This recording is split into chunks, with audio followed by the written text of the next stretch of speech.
My name is Rachel. I am 33 years old, and my mother tried to send me to a federal penitentiary on Christmas morning simply because I refused to be my sister's unpaid nanny. It sounds like the plot of an absurd thriller, but when the police are violently pounding on your apartment door at 6 in the morning while your mother performs a weeping theatrical monologue in the hallway, the reality is anything but entertaining. The nightmare actually began the night before at my parents' house for Christmas dinner. The dining room was suffocating. The table was set with my mother Brenda's finest china, the kind she only brings out to maintain the illusion that we are a family of immense wealth and perfect pedigree. My younger sister Amber sat across from me, a smug smile plastered on her face as she clinked her crystal glass with a silver spoon. She announced that she was pregnant with her fourth child. My mother clapped her hands together, cheering that this was everything she ever wanted. My brother-in-law, Jamal, who always carried himself with an unearned arrogance, simply leaned back in his chair, swirling a glass of expensive bourbon that my father had definitely paid for. Then the room went quiet. My father, Richard, looked directly across the table and pointed his heavy silver fork at me. He did not ask a question. He issued a command. He told me that Amber and Jamal were going to need significant help with 4 children. He stated that I would be packing up my apartment and moving into their spare bedroom by New Year's Eve. He actually looked me in the eye and said that since I had absolutely nothing going on in my life, it was time I finally contributed to this family instead of just typing at a computer all day. Amber laughed lightly, agreeing that I could finally be useful. I did not argue. I did not scream or throw my napkin on the floor. I simply stood up, pushed my chair and walked to the hallway, put on my winter coat, and walked out of their front door into the freezing December air without uttering a single word. I drove home, poured myself a glass of wine, and went to sleep, assuming that would be the end of their delusional demands. I was wrong. At exactly 6 in the morning, my front door shook from aggressive heavy knocking. I pulled on a robe, confused and disoriented, and opened the door to find 2 uniformed police officers standing in my hallway. Standing right behind them was my mother Brenda. She was clutching a tissue, her face perfectly flushed, performing the role of a devastated victim. She pointed a shaking finger at me and told the officers that I had stolen her $50,000 diamond heirloom necklace before I stormed out of the Christmas dinner. The officers looked at me with cold authority and demanded to search my apartment, stating that my mother had officially pressed charges for grand larceny. Before I continue this story, let me know where you are watching from in the comments below. Hit the like button and subscribe if you have ever had your own blood try to destroy your life just to get their way. You are going to love how I use their own dirty tactics to put them behind bars. I did not panic. In my daily life, I deal with corporate fraud, hidden assets, and high-pressure federal audits. I am a director of forensic accounting at one of the largest financial firms in the country, a fact my family conveniently ignores because they prefer to view me as a low-level clerk. I simply asked the officers to step inside the entryway and wait one moment. I walked over to my kitchen island, picked up my tablet, and opened my home security application. I handed the tablet to the older officer. I showed him the crisp, high-definition footage from my hallway camera, stamped with the exact time I arrived home the night before. The video clearly showed me unlocking my door, taking off my coat, and emptying my pockets onto the console table. My hands were completely empty. There was no necklace. Brenda shrieked, insisting that the footage was fake and demanding that they arrest me immediately. I simply smiled, swiped the screen on my tablet, and opened my text messages. I handed it back to the officer. I asked him to read the message my mother had sent me at 2 in the morning. The officer read the text aloud. "Come back and agree to help Amber with the kids, or I am calling the cops and telling them you stole the grandmother's diamonds. Your choice, Rachel." The atmosphere in the room shifted instantly. The officers turned slowly to look at my mother. The younger officer stepped toward her, his voice low and furious, informing her that filing a false police report and attempting to extort a family member were severe criminal offenses. Brenda's mask of the weeping victim shattered, her face twisted into a mask of pure vicious rage. She started screaming at the top of her lungs, shouting that I was a worthless, selfish daughter who owed this family everything and that I was hoarding my money while my sister struggled. The officers did not care about her family grievances. They grabbed her by the arms and physically escorted her out of my apartment building, warning her that if she ever pulled a stunt like this again, she would be leaving in handcuffs. I closed my door and locked the deadbolt. I walked into my kitchen and turned on the coffee maker. As the dark liquid dripped into my mug, my cell phone began to vibrate violently on the counter. It was a barrage of incoming calls and unhinged voicemails from my father and Jamal, threatening to come to my office and ruin my career if I did not drop the attitude and obey them. I took a slow sip of my coffee. They thought they were dealing with a weak, easily manipulated scapegoat. They had no idea they had just declared war on a woman who dismantles empires for a living. I finished my coffee in the quiet solitude of my kitchen, while my phone continued to buzz relentlessly against the marble countertop. My father Richard and my brother-in-law Jamal were taking turns leaving increasingly aggressive voice messages.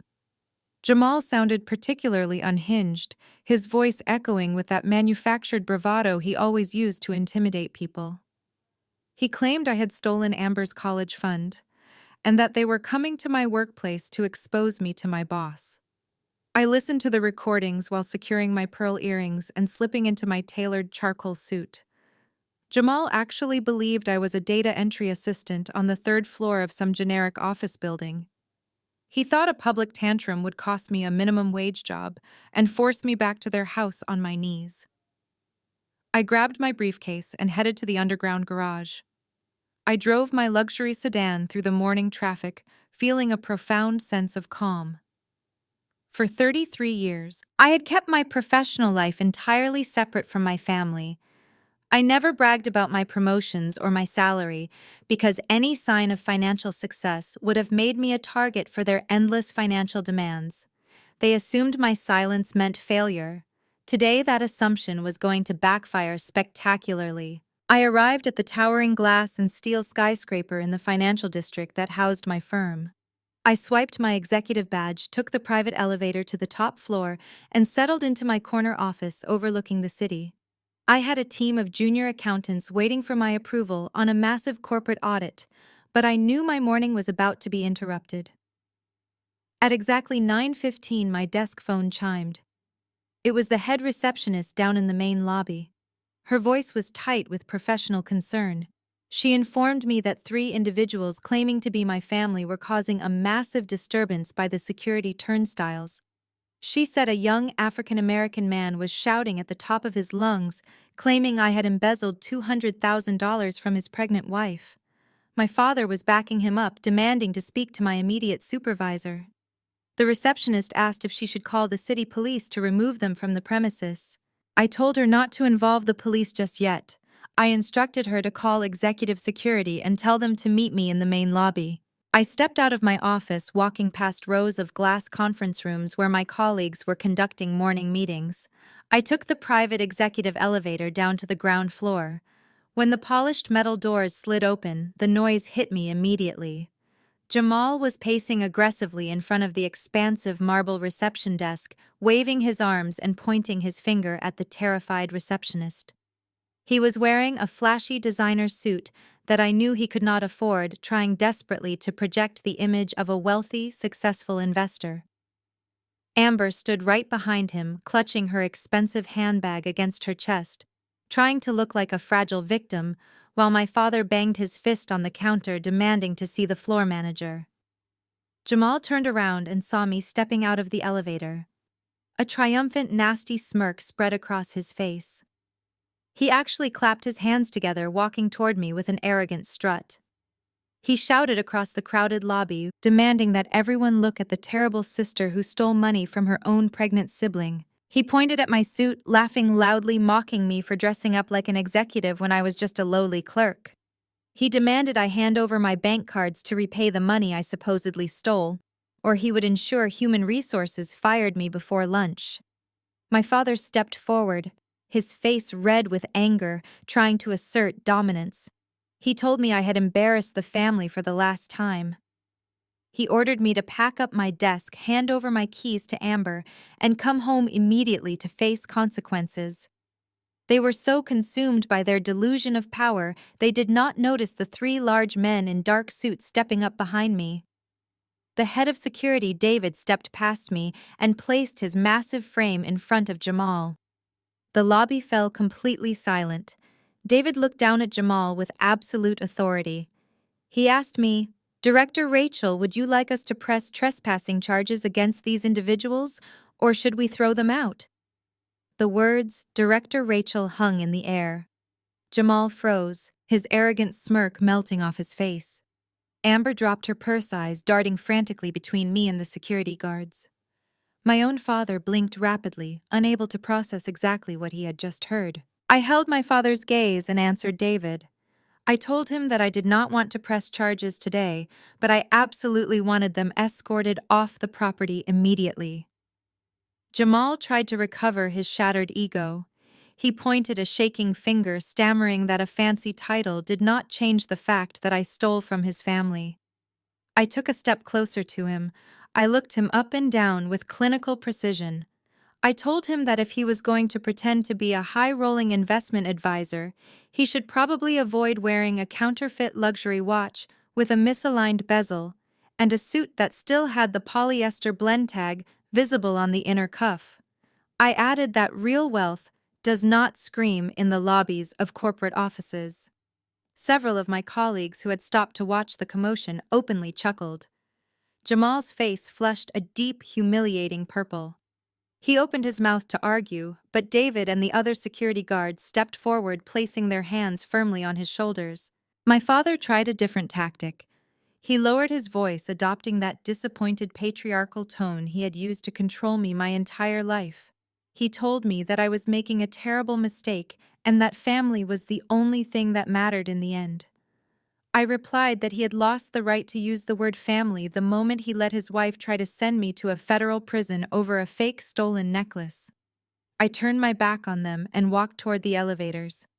I heard Amber start to cry, an ugly, genuine sob this time, as security physically guided the three of them toward the revolving glass doors.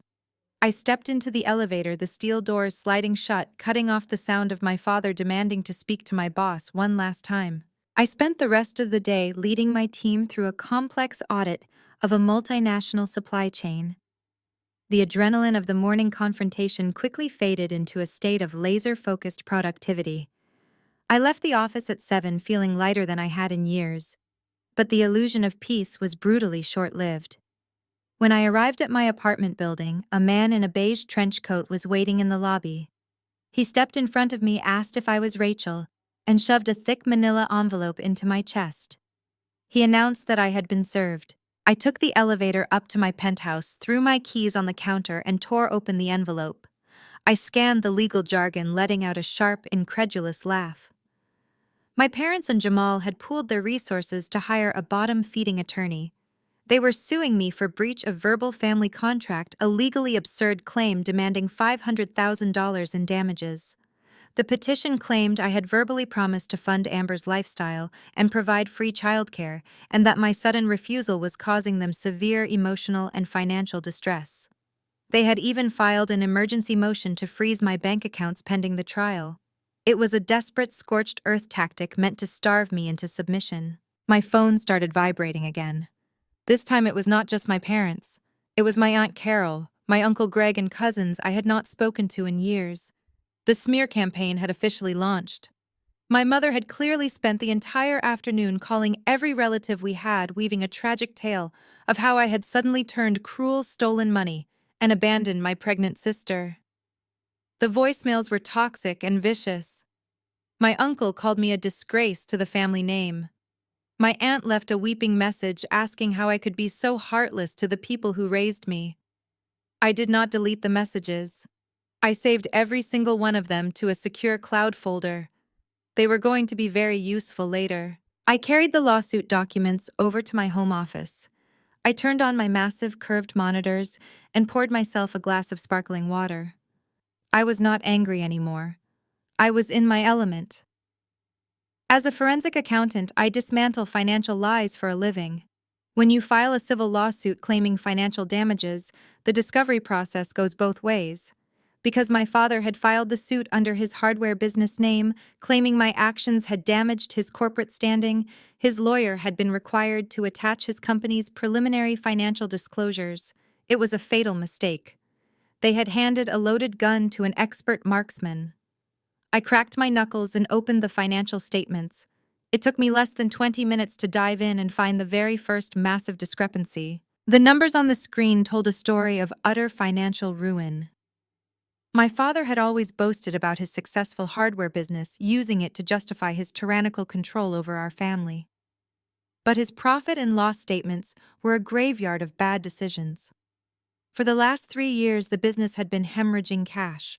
To cover the losses, he had taken out massive predatory loans with exorbitant interest rates. He was not a successful businessman. He was a desperate man drowning in debt, desperately trying to maintain his facade of wealth.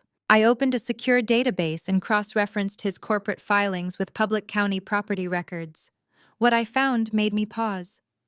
The majestic brick colonial house I grew up in, the fortress where my mother threw her extravagant dinner parties, was 90 days in default. The bank had already filed the initial paperwork for foreclosure. The pieces of the puzzle slammed into place.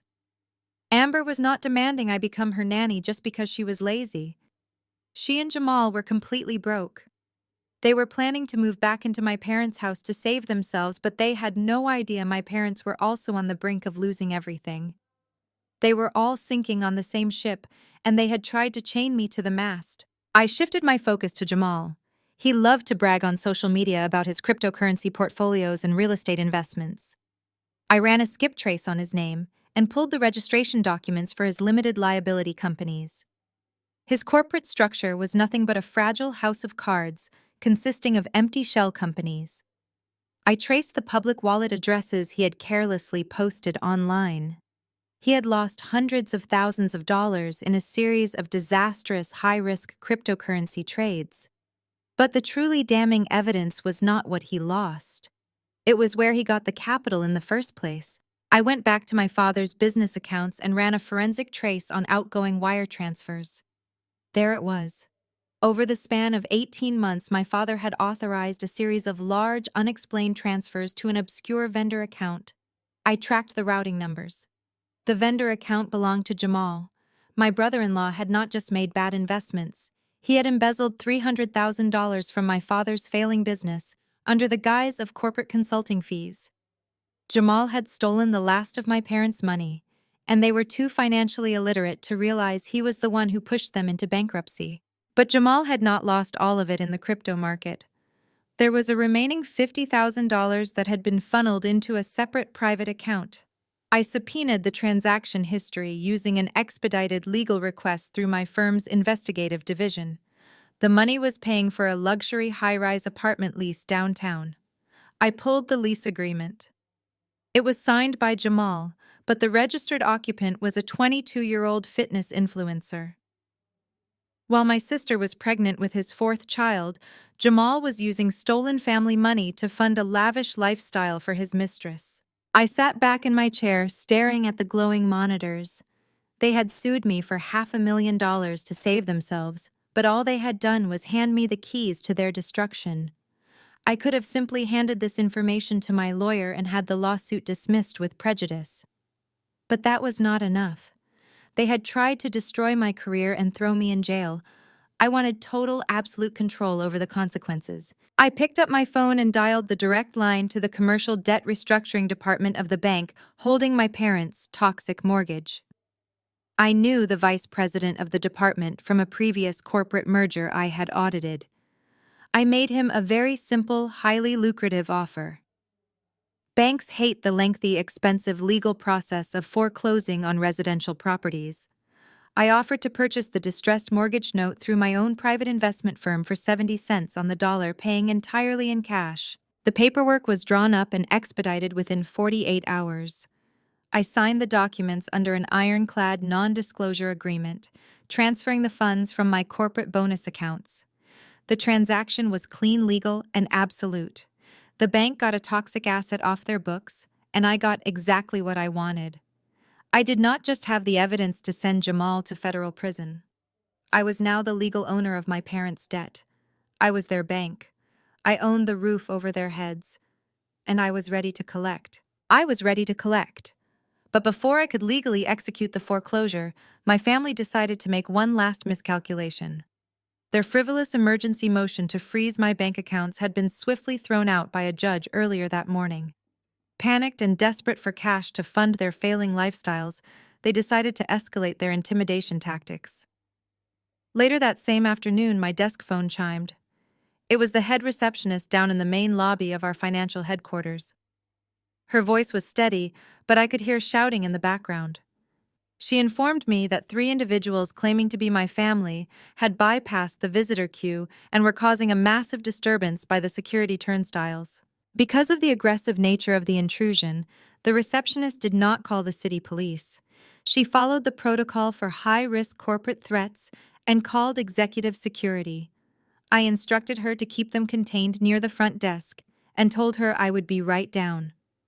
I stepped out of my corner office, adjusted the cuffs of my tailored charcoal suit, and took the private executive elevator down to the ground floor. When the polished metal doors slid open, the sheer volume of their entitlement echoed through the expansive marble lobby. Jamal was pacing aggressively, waving his arms and pointing his finger at the terrified reception staff. Amber stood right behind him, clutching her expensive handbag, while my father Richard banged his fist on the polished granite counter, demanding to see the floor manager immediately. Jamal turned around and saw me stepping out of the elevator. A triumphant, nasty smirk spread across his face. He strutted toward me like he owned the entire building. He shouted across the crowded lobby, demanding that everyone look at the terrible sister who was hiding from her own family while stealing from her pregnant sibling. He stopped a few feet away, looking me up and down, and began laughing loudly. He mocked my tailored suit, telling me I looked absolutely ridiculous playing dress-up. He insisted that an entry-level data clerk had no business wearing designer clothing while her family was struggling. He stepped right into my personal space, holding out his hand, and loudly ordered me to hand over my bank cards. He threatened that if I did not comply, he would personally drag my manager out of his office and ensure I was fired before the end of the workday. My father stepped forward, next his face red with unearned righteous anger, backing up Jamal. He told me I had embarrassed the family name for the last time and ordered me to pack up my desk immediately. They were so consumed by their own delusion of power that they did not notice the 3 large men in dark suits stepping up silently behind me. David, the head of executive security, placed his massive frame firmly between Jamal and me. The lobby fell completely silent. Dozens of my corporate colleagues had stopped to watch the spectacle. David looked down at Jamal with absolute, unwavering authority. He turned to me, his voice carrying clearly across the marble floor. "Director Rachel," he asked respectfully, "would you like us to press criminal trespassing charges against these individuals? Or should we simply have them physically removed from the premises?" The words Director Rachel hung in the air like a physical blow. Jamal froze instantly. His arrogant smirk melted off his face, replaced by a look of sheer, unadulterated shock. Amber dropped her purse on the floor, her eyes darting frantically between my tailored suit, the heavily armed security guards, and the private executive elevator I had just exited. My father blinked rapidly, completely unable to process exactly what he had just heard. The realization hit them all at once like a freight train. I was not a data entry assistant. I was not a low-level clerk fetching coffee for middle management. I was a forensic accounting director at one of the most powerful financial firms in the country. The sister they had spent years treating like an incompetent servant was an executive who wielded more financial power and influence than they had ever seen. I looked Jamal dead in the eye and broke the silence. I told him that his counterfeit luxury watch and cheap polyester suit were a far greater offense to this corporate lobby than his screaming. I turned to my father and informed him that attempting to extort a corporate director in the middle of a Fortune 500 firm was a fantastic way to end up facing federal extortion charges. I turned to David and calmly requested that he escort them out of the building. I added that if they ever stepped foot on the property again, He had my full authorization to have them arrested on sight. As security grabbed Jamal by the arms and physically marched him toward the revolving glass doors, I saw the absolute terror finally register in my father's eyes. As security grabbed Jamal by the arms and physically marched him toward the revolving glass doors, I saw the absolute terror finally register in my father's eyes. He stumbled backward, his carefully constructed patriarchal facade completely shattered in front of dozens of my corporate colleagues. Jamal tried to dig his expensive leather shoes into the polished marble floor, shouting empty threats about lawsuits and exposing my supposed crimes to the media. Amber was openly sobbing now, her mascara running down her flushed cheeks as she desperately tried to pull her designer handbag out of the security guard's firm grip. She wailed something about family loyalty and abandoning her unborn nephew, but the thick glass doors sealed shut behind them, cutting off her shrill voice entirely. The lobby was vibrating with stunned silence. Several partners had stopped on their way to the elevators, witnessing the entire unhinged spectacle. I turned around, smoothed my tailored charcoal jacket, and offered an apologetic nod to my colleagues. I assured them the unauthorized individuals had been permanently barred. The head of executive security, David, stepped back inside and handed me an incident report tablet. He asked if I needed a security escort to my vehicle later. I signed the screen, thanked him for his rapid professional response, and told him that would not be necessary. These people were cowards who relied on loud intimidation tactics.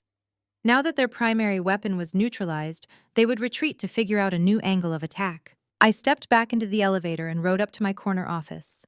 I spent the entire remainder of the long afternoon finalizing a highly complex commercial audit, projecting absolute composure to my team. But beneath my calm exterior, my mind was racing. I knew my family perfectly. I knew the predictable psychology of narcissistic abusers. When you publicly humiliate them and strip away their power, they do not apologize for their terrible behavior. They escalate drastically. My father and Jamal had just suffered the ultimate narcissistic injury in a room full of powerful executives. They would not take this humiliating defeat lying down. They were going to try to burn my entire life to the ground. I finally left the corporate building precisely at 6 o'clock in the evening. The crisp winter air felt refreshing as I walked to my reserved parking spot. I drove back to my penthouse apartment, the bright city lights reflecting off my windshield. I changed into comfortable lounge clothes, poured a glass of Cabernet, and booted up my home office computer to review the final transfer documents for my parents' distressed mortgage note. I was the legal owner of their debt now, but I wanted to make sure every clause was airtight before I initiated the formal foreclosure process. At exactly 8:15, a sharp knock echoed through my quiet apartment. I set down my wine glass and glanced at the wall-mounted security monitor. A man in a beige trench coat was standing in my hallway holding a thick manila envelope. I unlocked the heavy deadbolt and pulled the door open a few inches. The man did not smile. He simply looked at a clipboard and asked if I was Rachel. The moment I confirmed my identity, he shoved the envelope against my chest, stated loudly that I had been formally served, and turned on his heel, walking rapidly back toward the elevator without another word. I locked the door securely and carried the heavy manila envelope over to my kitchen island. I tore open the tight seal and pulled out a massive stack of legal documents filed in the county civil court. My father and Jamal had pooled their dwindling resources to hire a sleazy attorney known for frivolous litigation. I scanned the first page carefully and let out a very sharp, genuinely amused laugh. They were officially suing me for breach of verbal family contract. It was an entirely legally absurd and completely fabricated claim. The petition stated I made binding verbal promises to fund Amber's lifestyle, provide free childcare, and invest in Jamal's fraudulent business ventures. They claimed my refusal to honor these imaginary agreements was causing them severe financial ruin. It was a desperate tactic meant to try to force me to settle. They wanted to paralyze my life. They had absolutely no idea they had just handed me the legal authority to financially annihilate them in open court. By filing this ridiculous lawsuit, my father opened the door to the legal discovery process. That meant I now had the right to subpoena every single one of his business bank statements, tax returns, and private emails. They thought they were building a cage to trap me, but instead they handed me the master key to their darkest financial secrets.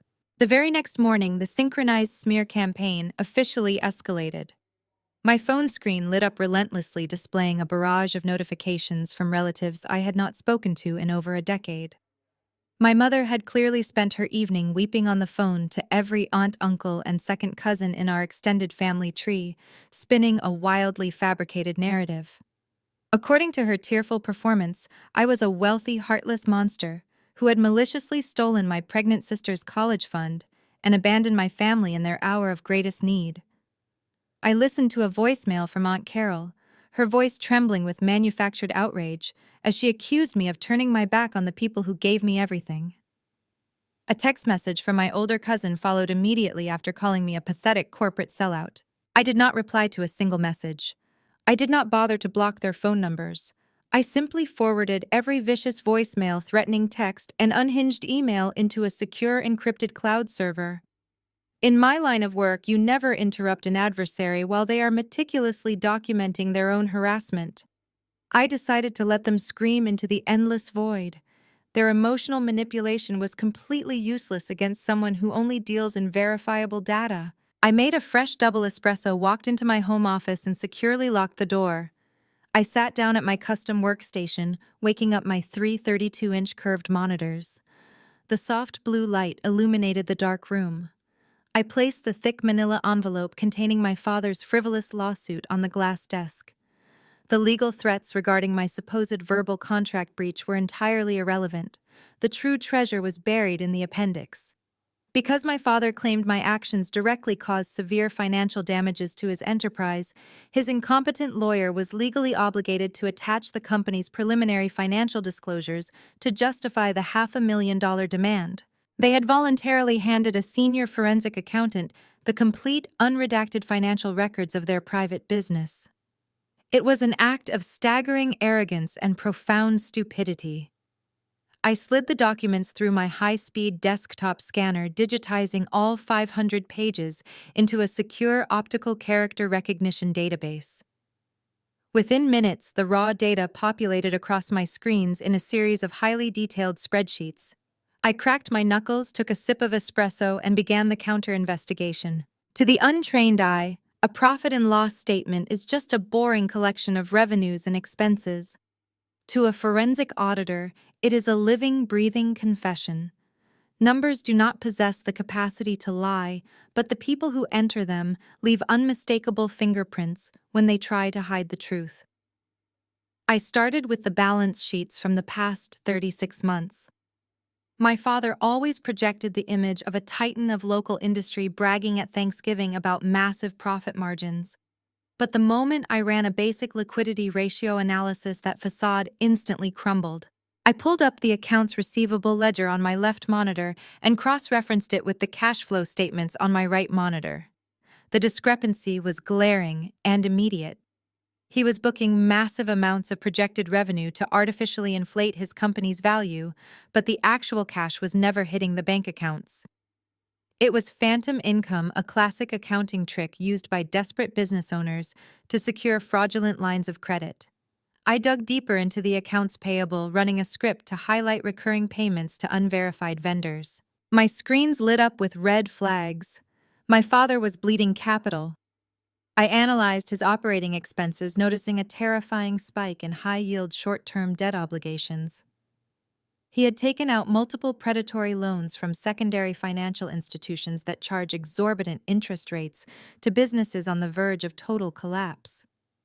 He was using one high-interest loan just to make the minimum monthly payment on another, creating a catastrophic cycle of compounding debt. I isolated the depreciation schedules and noticed deliberate manipulation of asset valuations.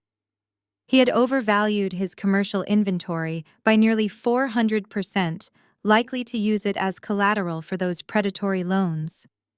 I leaned closer to the monitors, scanning the relentless columns of data. The narrative was crystal clear.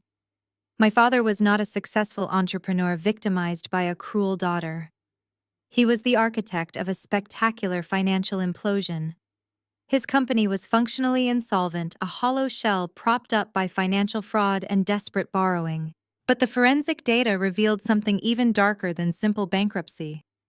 As I meticulously traced the outgoing wire transfers from his rapidly depleting corporate accounts, I noticed a persistent anomaly. A massive hemorrhage of cash was actively flowing out of the business, but it was not going to legitimate suppliers or predatory lenders. It was disappearing into the shadows. It was disappearing into the shadows. I isolated the destination routing numbers of these mysterious undocumented transfers that had bled my father's business dry over the last 24 months. My father, Richard, had always proudly proclaimed that his commercial hardware supply company was a pillar of the local economy. Growing up, I was constantly reminded of his self-made success, told that I should be grateful for the luxurious lifestyle his business acumen provided. But the cold numbers on my glowing screens revealed a pathetic reality. The business had not just hit a temporary rough patch, it had been functionally bankrupt for 2 full years. He had lost his primary distribution contracts back in 2024 and had been running a complete ghost ship ever since. To keep up appearances and fund his country club memberships, Richard had resorted to the most desperate financial measures imaginable. I reviewed the liability schedules and found a terrifying web of massive predatory loans. He had borrowed heavily from unregulated alternative lenders, the kind of aggressive financial institutions that charge loan shark interest rates and demand strict personal guarantees. He was using the new loans strictly to pay the astronomical interest on the older loans, a catastrophic debt spiral that guarantees total financial annihilation.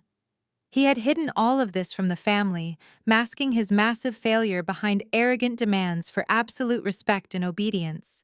But the most devastating piece of the puzzle was the collateral. Predatory lenders do not hand out hundreds of thousands of dollars to a failing business without securing a hard physical asset. I minimized the corporate accounting software and opened a secure portal to the state county clerk's public property database. I typed in the address of my parents' sprawling $1.2 million brick colonial estate. This was the house where they threw their lavish Christmas parties, the house my mother Brenda used as a weapon to prove her social superiority. The search results populated instantly, and the legal status of the property flashed across the screen in bright red text. Notice of default. My heart pounded with a mix of shock and cold, hard vindication. The estate was exactly 90 days in arrears. My father had leveraged the family home to the maximum to secure his toxic business loans, and he had completely stopped making the mortgage payments 3 months ago. The bank was actively initiating formal foreclosure proceedings. They were mere weeks away from having their grand front door padlocked and their expensive belongings thrown onto the front lawn. Suddenly, the absurd demand for me to become a full-time unpaid nanny made perfect terrifying sense. Amber had announced her 4th pregnancy at Christmas dinner, acting like the radiant matriarch of a wealthy family. Jamal had sat there swirling expensive bourbon, pretending to be a high-rolling investor. But they were just as broke as my parents. I ran a quick background check on Jamal and Amber's current residential address. Their luxury apartment landlord had filed legal eviction papers against them 2 weeks prior for severe non-payment of rent. They were not asking me to move in to help them out of sisterly convenience. Amber and Jamal were being legally evicted and were planning to move back into my parents' house to save themselves from homelessness. But they had absolutely no idea that my parents were also completely bankrupt and on the verge of losing that very same house. It was a spectacular collision of delusions. All 4 of them were sinking on the exact same ship, desperately trying to maintain their fake wealthy images, while the freezing water rushed in. And I was their only life raft. They needed me to move in, not just to act as a free nanny, but to quietly take over the grocery bills, the utility payments, and eventually the massive mortgage. They fully intended to bleed my corporate salary dry, to subsidize their massive financial failures, all while continuing to treat me like a worthless, obedient servant. I sat back in my ergonomic chair, the blue light of the monitors reflecting off my face. They had orchestrated a false police report on Christmas morning, publicly humiliated me in my corporate lobby, and sued me for $500,000 because I escaped their trap. They assumed I would be so terrified of the lawsuit and the smear campaign that I would surrender my independence and hand over my bank accounts. They had severely underestimated who they were dealing with. They thought they were suing a frightened, entirely submissive younger sister. Instead, they had just handed their entire financial playbook to a senior forensic auditor who held the power to destroy them. The legal discovery process had given me everything I needed to execute a flawless checkmate. I did not just stop at my father's corporate ruin. To execute a flawless checkmate, I needed to understand exactly how the stolen $300,000 had been squandered. I shifted my focus entirely to my brother-in-law.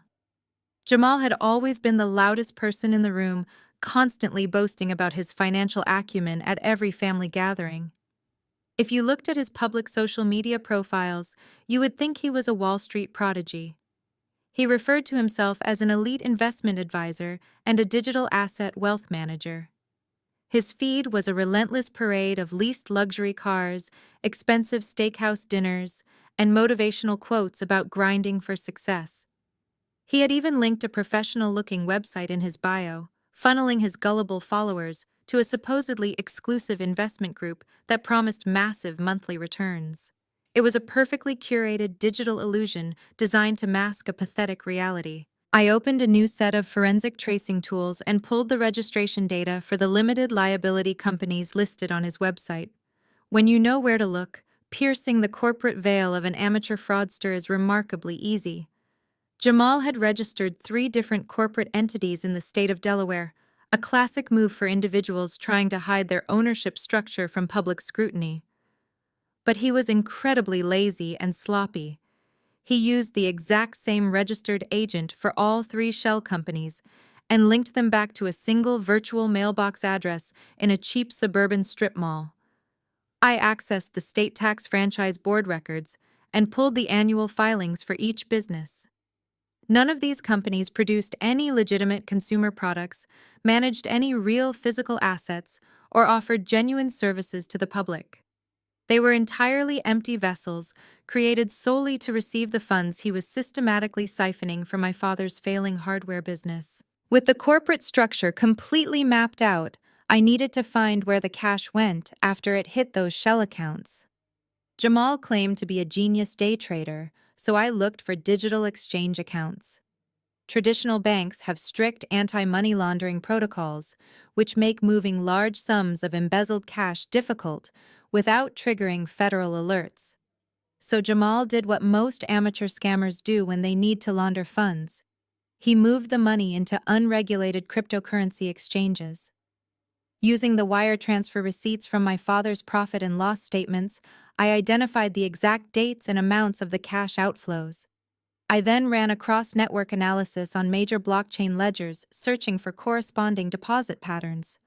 Because Jamal was arrogant enough to post screenshots of his supposedly successful trades on Instagram to impress his followers, he accidentally revealed fragments of his public wallet addresses. I ran a decryption script to rebuild the missing alphanumeric characters and finally found his primary digital vault. The transaction history of his crypto wallet was a masterclass in financial incompetence. Jamal was not a sophisticated investor managing risk. He was a degenerate gambler masquerading as a visionary. I watched the digital footprint of my father's $300,000 vanish into the ether. Jamal had bought into high-risk, highly volatile meme coins and unregulated digital tokens at the absolute peak of their market value. Whenever a token started to crash, instead of cutting his losses like a real trader, he doubled down, throwing more stolen money into the sinking asset. He used insane amounts of margin leverage, essentially borrowing money against his already depreciating assets to make even riskier bets. I pulled the historical price charts and overlaid them with his transaction dates to calculate the exact damage. The results were mathematically catastrophic. Within 9 short months, his portfolio suffered a devastating 98% loss. He had literally incinerated hundreds of thousands of dollars while sitting on my parents' couch acting like he was the smartest man in the world. The sheer audacity of his behavior was staggering. While he was losing my father's last remaining dollars to anonymous internet scammers, he was aggressively demanding that I hand over my corporate salary to support his pregnant wife. He was trying to use my legitimate income to quietly replenish the stolen funds he had completely gambled away. I saved every single blockchain ledger, every shell company filing, and every social media screenshot into a highly secure, comprehensive digital dossier. The evidence was irrefutable and thoroughly documented. Jamal had committed federal wire fraud, corporate embezzlement, and massive tax evasion. He was looking at serious federal prison time, and my father was going to be the star witness for the prosecution, whether he actually liked it or not. But as I stared at the documented crypto losses, something in the ledger did not add up. Jamal had incinerated a massive amount of capital, but the blockchain nodes accounted for exactly $250,000 of the original embezzled funds. That left $50,000 of my father's money completely unaccounted for. Fraudsters like Jamal do not just misplace $50,000, they hide it. I pulled up the primary shell company account and ran a reverse chronological sweep of every outbound transaction that occurred after his final catastrophic cryptocurrency margin call. The data trickled in line by line until a recurring automated clearinghouse transfer caught my eye. On the first of every single month, exactly $4,500 was being wired to a premier property management conglomerate located in the heart of the city's wealthiest district. I accessed the municipal property registry to identify the building. It was a brand new, ultra-luxury high-rise boasting rooftop infinity pools and private concierge services. This was completely illogical. I already knew that Jamal and Amber were currently facing a humiliating legal eviction from their mid-tier suburban apartment complex. Jamal was actively defaulting on the roof over his pregnant wife's head, yet he was flawlessly maintaining a premium lease in the city center. Using my corporate investigative credentials, I submitted an expedited digital subpoena to the property management company, citing an ongoing civil litigation asset discovery. The lease agreement arrived in my encrypted inbox less than an hour later. I opened the PDF document and scrolled straight to the signature page. The primary financial guarantor listed on the lease was Jamal's empty shell company. But when I looked at the registered occupant line, my blood ran cold. The apartment was not leased under his name, and it certainly was not leased under my sister's name. The registered tenant was a woman named Chloe. I ran her full name through an open-source intelligence search and found her public social media profiles. She was a 22-year-old fitness influencer who posted daily vlogs about her lavish lifestyle and exclusive dinner dates. I clicked on her most recent video tour of her apartment. It was the exact luxury high-rise I had just identified. As she spun the camera around to show off her panoramic city view, I caught a brief reflection in the floor-to-ceiling windows. Sitting on her plush white velvet sofa, wearing the exact same counterfeit luxury watch I had mocked in my corporate lobby, was Jamal. The sheer scale of his betrayal was almost difficult to process. While my sister Amber was actively pregnant with his fourth child, bragging to the family about her successful husband Jamal was using stolen money from our bankrupt father to fund a secret life with a fitness model nearly a decade younger than him. I dug deeper into the credit card statements linked to his $50,000. The line items painted a vivid, sickening picture of a man living entirely outside of reality. There were thousands spent at steakhouses, charges for floral deliveries, and receipts from luxury boutiques. I found a specific charge for $8,000 at a Cartier boutique from just 3 weeks ago. I cross-referenced the exact date with her social media timeline. Sure enough, 3 weeks ago she posted a close-up photo of a brand new diamond-encrusted Cartier love bracelet with a caption thanking her generous king. I sat back in my chair, the glow of the monitors casting shadows across my home office. My family dragged me into this war because they thought I was weak. They filed a frivolous lawsuit against me, claiming my refusal to be a nanny was destroying their lives. They launched a vicious smear campaign, turning relatives against me, all while demanding my salary to support them. Yet their golden son-in-law was the architect of their destruction. My father was bankrupt because Jamal robbed him blind. Amber faced homelessness because Jamal spent rent on a mistress. They were oblivious to the rot destroying their lives from the inside, preferring to blame the one person who had actually worked hard to build a real life. I saved the lease agreement, the credit card statements, the Cartier receipt, and the screenshots of her videos into the final section of my dossier. The trap was now fully armed and heavily loaded. I did not just have enough evidence to win the civil lawsuit and get their ridiculous case thrown out of court. I had the undeniable ammunition required to completely obliterate their pathetic, fraudulent reality. They had set the stage for this massive confrontation, but I was going to write the final act. They had set the stage for this massive confrontation, but I was going to write the final act. Simply presenting this mountain of evidence in a courtroom would certainly get their ridiculous breach of contract case dismissed. But that was a purely defensive strategy. If I simply defended myself, my parents would still declare bankruptcy. They would still lose their home to a faceless banking institution. And my mother would spend the rest of her life playing the tragic victim. She would spin a narrative that her wealthy, heartless daughter watched them lose everything and refused to save them. I could not allow them to retain any illusion of moral superiority. I did not just want to win a legal dispute. I wanted total, absolute control over their reality. I needed them to understand exactly who held the power. To achieve that level of leverage, I needed to weaponize the one thing my parents valued above everything else: their sprawling $1.2 million estate. It was the physical manifestation of their arrogance, the fortress where they looked down on the rest of the world. The primary mortgage on that estate was 90 days in default. The original lender was actively preparing to initiate formal foreclosure proceedings. In the world of high finance, a non-performing residential mortgage is considered a highly toxic asset. Banks absolutely despise the lengthy, expensive, and public legal process of evicting homeowners, especially in an affluent suburban neighborhood. They prefer to quietly sell these bad debts to third-party collection agencies or private investment firms for a fraction of the original value. As a senior director at a major accounting firm, I understood this secondary debt market perfectly. I picked up my phone and called the commercial debt restructuring department of the regional bank that held my parents' mortgage. I bypassed the standard customer service representatives and requested a direct line to the vice president of distressed asset management. I had audited his department during a corporate merger 3 years ago, and he recognized my name immediately. I did not call him as Rachel the daughter.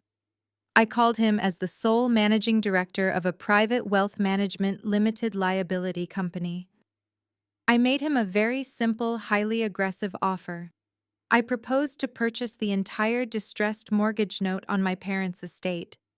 I offered to pay entirely in cash, closing the transaction in less than 72 hours, removing the toxic asset from his books before the end of the fiscal year. Because the loan was severely delinquent and legally messy, I negotiated the purchase price down to a mere fraction of the outstanding principal balance. The bank was thrilled to instantly recoup a portion of their massive loss without spending another dime on litigation fees. To fund the acquisition, I liquidated a portion of my vested corporate stock options and transferred the capital from my executive bonus accounts. I insisted on an ironclad non-disclosure agreement as a primary condition of the sale. The bank was strictly prohibited from notifying the current residents about the specific identity of the new debt owner. As far as my parents were concerned, their mortgage was simply being transferred to a faceless corporate holding company. The legal machinery moved with ruthless efficiency. Over the next 2 days, my private attorney reviewed the thick stack of transfer documents. I sat at my kitchen island sipping black coffee and methodically signed my name on every single page. I signed the assignment of the deed of trust, I signed the transfer of the promissory note. I authorized the massive wire transfer from my private limited liability company directly to the regional bank. On December 30th, at exactly 3 in the afternoon, I received a secure email from the county clerk's office. The digital confirmation receipt glowed on my computer monitor. The assignment of the deed had been officially recorded in the state registry. The transaction was absolute, irreversible, and legally binding. The regional bank no longer had any claim to the property. I leaned back in my office chair and let out a long, steady breath. The transformation was complete. I was no longer just the scapegoat daughter they thought they could manipulate and extort. I was now the sole legal owner of their massive, overwhelming debt. I was now the institution holding the deed to their precious estate. I was by every legal definition their bank. My phone buzzed loudly on the desk. It was an automated calendar reminder. My parents were hosting a lavish New Year's Eve party the following night, inviting the entire extended family under the guise of celebrating the holidays. It was a staged intervention. They intended to corner me in front of an audience and force me to sign a settlement agreement. They thought they were luring me into a trap. They had no idea they were inviting the executioner right through their front door. The following evening, the freezing winter air bit at my skin as my black luxury sedan slowly pulled up to the curb outside my parents' massive estate. The entire house was blazing with bright lights, looking exactly like the wealthy suburban fortress it always desperately pretended to be. I knew how this party was funded. My father had undoubtedly maxed out his final credit card to hire professional caterers and serve vintage champagne. He was completely financially bleeding to death, yet he was still throwing his borrowed money into the fire just to maintain the fragile illusion of success for our entire extended family. I stepped out, adjusting my dark coat against the wind. I was not walking into this ambush alone. Beside me was a sharply dressed, highly intimidating man carrying a sleek leather briefcase. His name was Mr. Montgomery, one of the most ruthless corporate litigators my firm kept on retainer. I hired him privately to ensure tonight proceeded with absolute legal precision. We walked up the pathway and stepped through the grand front doors. The foyer was packed with aunts, uncles, and cousins holding crystal flutes celebrating the incoming new year. The moment I walked in, heavy silence rippled through the crowd. They had heard my mother's fabricated stories. They looked at me like a hardened criminal crashing a sacred gathering. I completely ignored all of their judgmental stares and calmly handed my expensive tailored coat to a hired server waiting by the door. Through the archway, I spotted my family near the marble fireplace. Amber wore a tight designer dress clinging to Jamal's arm. Jamal wore a cheap suit holding a drink and looking incredibly smug. My mother Brenda nudged my father. Richard turned his eyes locking onto me. A sickeningly triumphant smile spread across his face. He thought my arrival meant I had broken under the pressure. He arrogantly assumed I was there to unconditionally surrender completely, ignoring the imposing, deeply serious lawyer standing quietly by my side in the room. Richard raised his glass and loudly clinked it with a silver spoon. The sharp ringing cut through the chatter. He signaled the DJ to kill the music. The heavy bass track died instantly, leaving a painfully uncomfortable silence echoing across the massive ground floor. Richard gestured toward the sunken living room, an area separated from the main dining hall. He spoke with a booming theatrical voice, telling everyone the family needed a private moment to resolve a painful misunderstanding, but ensuring his voice was loud enough for every relative to hear. It was a calculated move. He wanted an audience. He wanted the entire family to witness my humiliation. I gestured for Mr. Montgomery to follow me down the 2 short steps into the living room. My father, mother Amber, and Jamal immediately closed in around us, forming a physical barricade. From the shadows, a 5th person stepped forward. He was a short, sweaty man, wearing an ill-fitting gray suit and carrying a cheap plastic clipboard. This was their attorney. My father introduced him as Mr. Caldwell, proudly stating he was a senior partner at a local law firm. Mr. Caldwell puffed out his chest and gave me an amateurish glare, completely unaware that the man standing next to me billed more in a single hour than his entire firm made in a month. Brenda stepped forward, pressing a tissue to her dry eyes, loudly proclaiming this was an intervention. She said they loved me too much to watch me destroy myself with greed. Jamal crossed his arms, telling me this was my absolute last chance to do the right thing before they ruined me in court. Mr. Caldwell pulled a thick document from his clipboard and slapped it onto the glass coffee table. He cleared his throat and addressed me with a patronizing tone. He explained my family was willing to drop the $500,000 breach of contract lawsuit immediately provided I sign this legally binding settlement. The terms of their generous settlement were pure extortion. They demanded I sign over 50% of my corporate salary via direct deposit to Amber and Jamal's bank account for the next 5 years. Furthermore, I would be legally obligated to cover my parents' remaining mortgage payments and provide free weekend childcare. Mr. Caldwell handed me a cheap plastic pen, tapping the signature line on the document. He told me to sign it, now apologize to my pregnant sister and rejoin the family, or face total financial devastation in civil court. I absolutely did not take the pen. I simply looked at the pathetic piece of paper, then looked at Mr. Montgomery. A slow, chilling smile spread across my face. The trap had finally snapped shut, but they had caught the wrong prey. The trap had finally snapped shut, but they had caught the wrong prey. I did not show a single ounce of intimidation. I took a deliberate step back and allowed Mr. Montgomery to step fully into the light of the chandelier. He unbuttoned his suit jacket with terrifyingly calm precision, set his sleek leather briefcase on the glass coffee table right next to their ridiculous settlement offer, and snapped the brass locks open. The sharp click echoed in the quiet living room. Mr. Caldwell puffed out his chest again, pointing a sweaty finger at my attorney. He demanded to know who this man was, and warned me that bringing outside counsel to a private family mediation would only guarantee a maximum penalty when we went before the judge. Mr. Montgomery did not look at him at first. He extracted a thick stack of documents from his briefcase.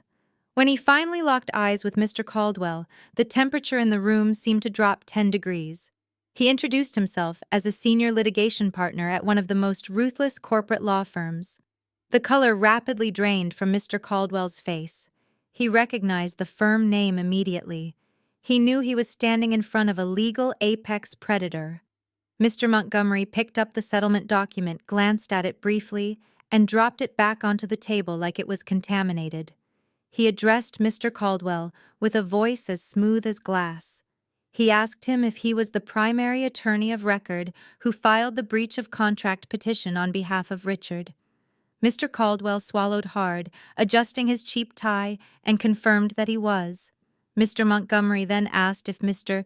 Caldwell had personally reviewed and certified the preliminary financial disclosures attached to that specific petition. Mr. Caldwell tried to regain his false bravado, loudly stating that he had, and those documents proved my actions caused severe financial damage to my father's highly successful enterprise. I stepped forward, standing shoulder to shoulder with my attorney. I looked directly at the pathetic lawyer. I asked him if he was familiar with the legal definition of phantom income and fraudulent asset depreciation. Mr. Caldwell blinked, clearly confused. I did not wait for an answer. I informed him that I was a senior director of forensic accounting, and I had spent the last 48 hours tearing his client's financial disclosures apart. I explained my father had artificially inflated his corporate revenue by logging thousands of dollars in unverified accounts receivable, while simultaneously hiding massive loans from predatory lenders. Mr. Montgomery seamlessly took over the interrogation. He pulled a second document from his stack. He asked Mr. Caldwell if he was aware that the tax returns he had legally submitted to the court during discovery drastically contradicted the actual financial realities of the business. Mr. Caldwell started to sweat profusely. Mr. Montgomery leaned in, his voice dropping to a lethal whisper. He informed the sweating lawyer that submitting known fraudulent financial records to a civil court constitutes a direct fraud upon the court. He asked Mr. Caldwell if he was prepared to be named as an active accessory to federal perjury and ready to face an immediate emergency review by the State Bar Association regarding his license to practice law. The silence in the room was absolute. Mr. Caldwell slowly looked at my father. Richard was completely frozen, his face a mask of pale panic. Mr. Caldwell asked my father, his voice cracking, if those financial records had been independently audited like Richard promised him. My father opened his mouth, stammering, unable to form a coherent sentence. That was all the confirmation the lawyer needed. Mr. Caldwell realized instantly that my father had lied to him and walked him straight into a massive career-ending trap. Survival instinct kicked in. Mr. Caldwell did not say another word to my family. He grabbed his plastic clipboard from the coffee table, snatched his ridiculous settlement offer, and shoved everything haphazardly into his briefcase. He turned on his heel, pushed past my mother, and literally ran toward the foyer. The heavy front door slammed shut a moment later. My parents were left standing there entirely defenseless. Their legal intimidation tactic completely annihilated in 3 minutes. Amber let out a shocked gasp, covering her mouth. But Jamal refused to accept defeat. His ego could not handle being systematically dismantled by a woman. He let out a furious string of curses, dropped his bourbon glass, and lunged forward. He stepped aggressively into my personal space, towering over me, breathing heavily. He clenched his fists, trying to use his physical size to intimidate me into backing down. He leaned his face inches from mine, completely unhinged, spouting aggressive threats about how I was going to regret everything tonight. He leaned his face inches from mine, completely unhinged, spouting aggressive threats about how I was going to regret everything tonight. I did not flinch. I simply looked at him with absolute disgust and told him to get out of my personal space before my attorney had him arrested for assault. Mr. Montgomery smoothly stepped forward, placing his hand firmly inside his tailored jacket, a silent but clear warning that he was fully prepared to escalate the situation physically. Jamal hesitated, his eyes darting between my unwavering stare and the imposing lawyer. The coward inside him won. He took a step back, muttering under his breath, trying to preserve whatever fragile scrap of dignity he thought he had left. With Jamal temporarily neutralized, I turned my attention back to my father. Richard was standing frozen by the fireplace, the color completely drained from his face, gripping his crystal champagne flute so tightly his knuckles were white. The entire room of extended family members, the aunts, uncles, and cousins, who had spent the last 48 hours leaving me vicious voicemails, were now dead silent. They were watching the grand patriarch of the family completely unravel before their very eyes. I reached into Mr. Montgomery's leather briefcase and pulled out the massive 500-page forensic dossier I had meticulously compiled. The binder was thick, heavy, and packed with irrefutable financial destruction. I lifted it high enough for everyone in the room to see, then slammed it down onto the glass coffee table with a resounding crash. The sound echoed through the silent living room like a gunshot. I looked directly into my father's panicked eyes. I spoke loudly and clearly, ensuring every single relative heard my words. "You are suing me for $500,000, I said, my voice dripping with absolute contempt. "Dad, you do not even have $500 to your name. Your supposedly successful business went completely under in 2024. A collective gasp rippled through the crowd of relatives standing in the foyer. Uncle Greg lowered his drink, his jaw dropping. Aunt Carol clutched her pearl necklace, her eyes wide with shock. For decades, Richard had been the golden goose of the extended family. In 2 sentences, I had publicly shattered the foundation of his entire existence. Brenda violently snapped out of her shocked stupor. She lunged forward, her face turning a blotchy, furious red. She pointed a shaking finger at me and started screaming at the top of her lungs. She called me a vicious, pathological liar. She shrieked that I was a jealous, bitter woman trying to ruin a beautiful family gathering because I could not stand seeing my sister happy. She turned to the crowd of relatives, waving her hands frantically, begging them not to listen to my toxic delusions.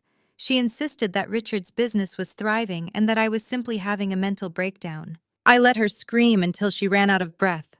Then I calmly turned back to the briefcase. I knew exactly how my mother operated. I knew she would try to deny reality and manipulate the audience, so I came fully prepared. I pulled out a thick stack of manila folders. Inside each folder, was a neatly stapled packet containing Richard's certified bankruptcy filings, the notices of default from his predatory lenders, and the exact balance sheets showing massive catastrophic losses. I picked up the stack and walked straight toward the crowd of nosy relatives. I handed the first folder directly to Uncle Greg. I handed the next one to Aunt Carol. I walked through the foyer calmly distributing the undeniable proof of my parents' total financial ruin to every aunt, uncle, and cousin who had dared to leave me a nasty voicemail. I told them to read the documents themselves. I told them to look at the official court stamps, the verified balance sheets, and the astronomical debts. The sound of rustling paper filled the room.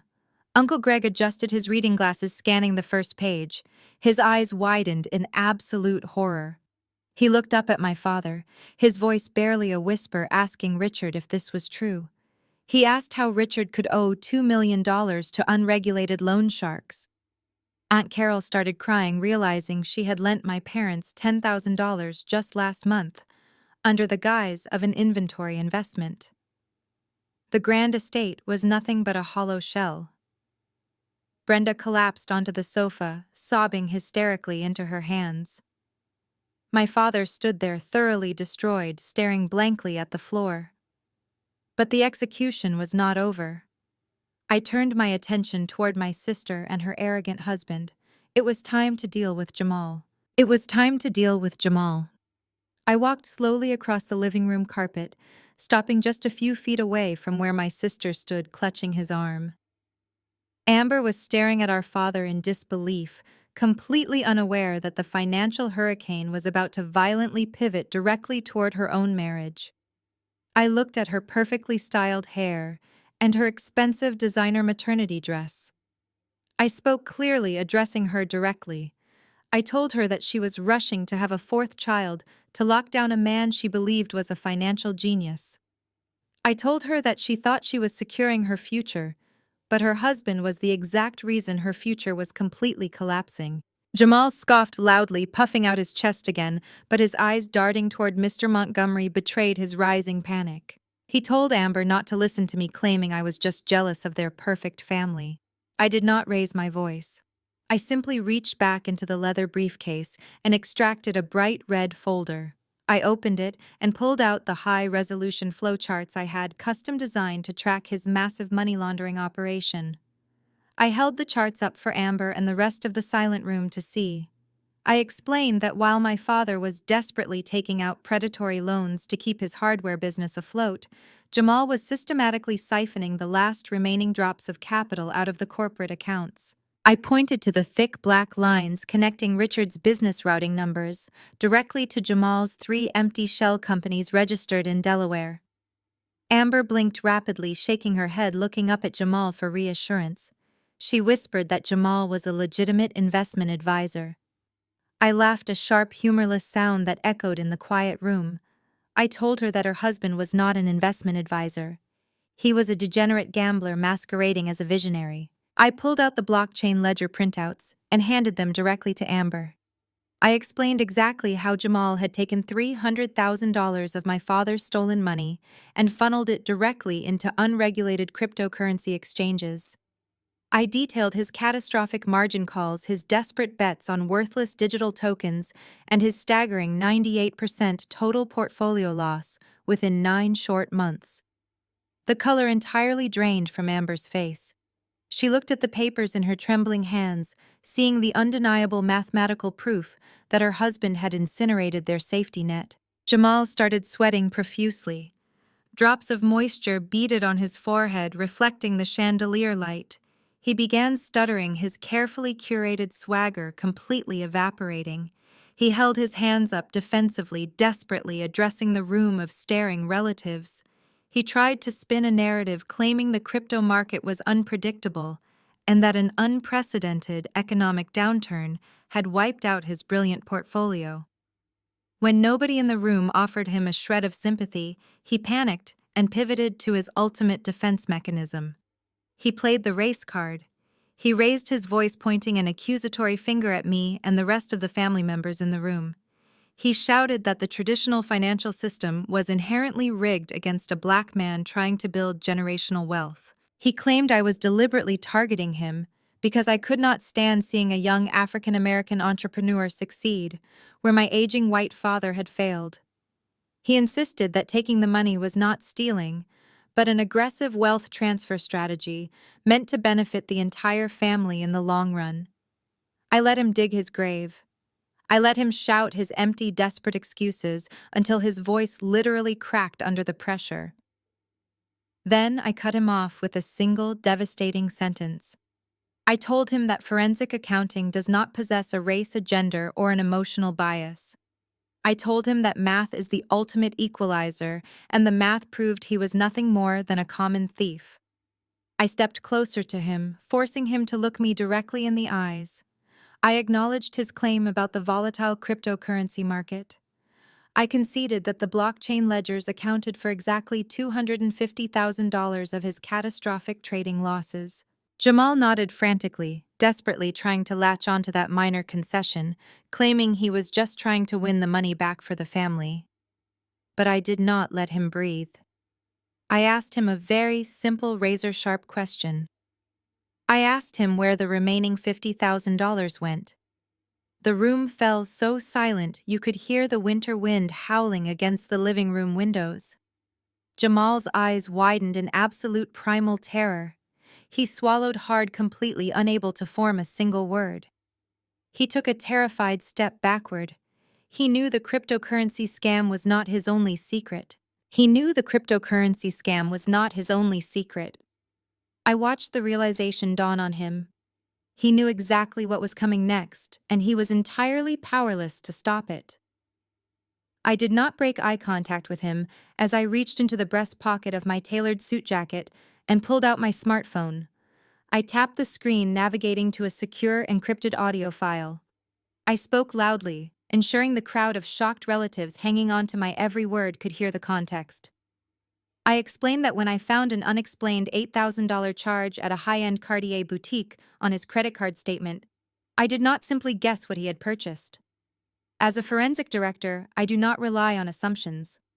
I hired a private investigator who specializes in elite asset recovery. The investigator had easily obtained the boutique's security audio through a standard corporate legal preservation request. I turned the volume on my phone up to the maximum level, held it up for the room to see, and pressed play. The pristine digital audio cut through the silence of the living room with terrifying clarity. First, the sound of polite retail chatter echoed from the speaker, followed immediately by Jamal's distinct, arrogant voice.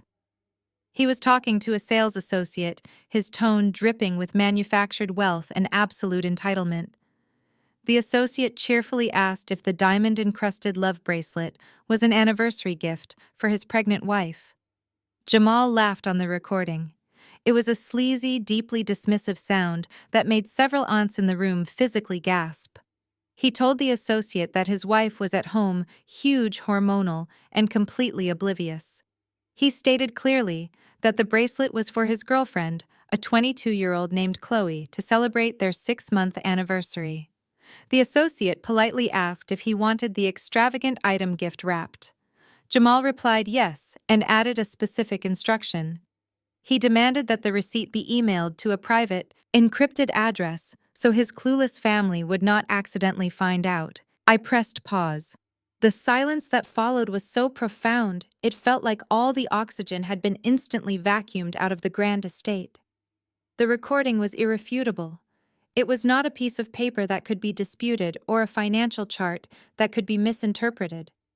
It was his own voice casually destroying his marriage while spending stolen family money. I looked at Amber.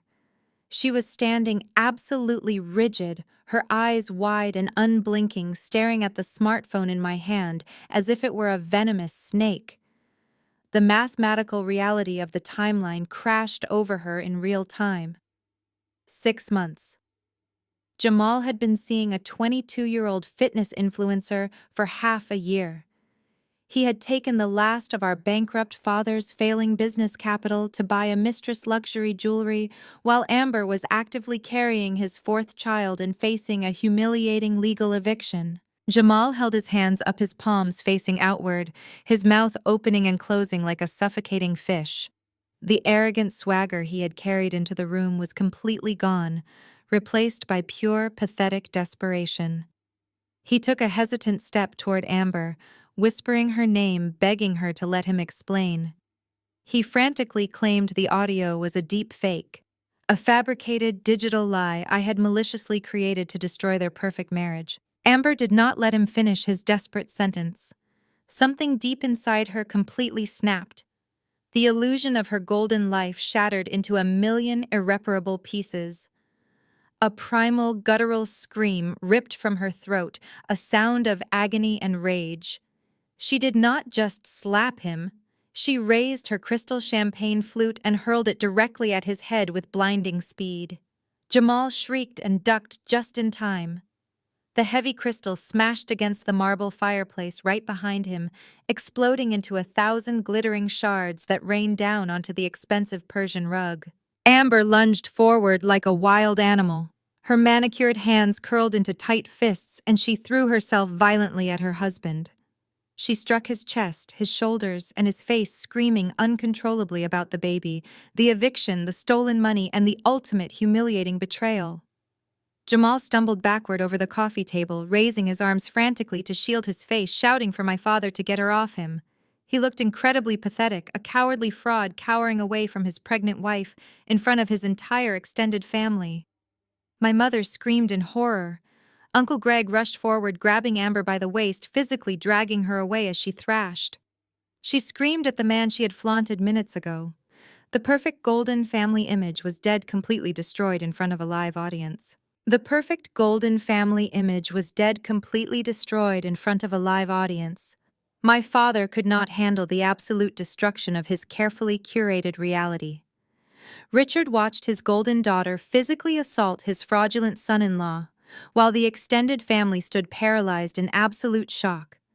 His breathing became erratic, his chest heaving rapidly as he began to hyperventilate. The veins in his neck bulged against his tight, expensive collar. For a man who had spent his entire adult life controlling every single narrative, the total public collapse of his absolute authority was simply too much to bear. He desperately needed a scapegoat. He needed someone to blame for the horrific chaos unfolding on his expensive Persian rug.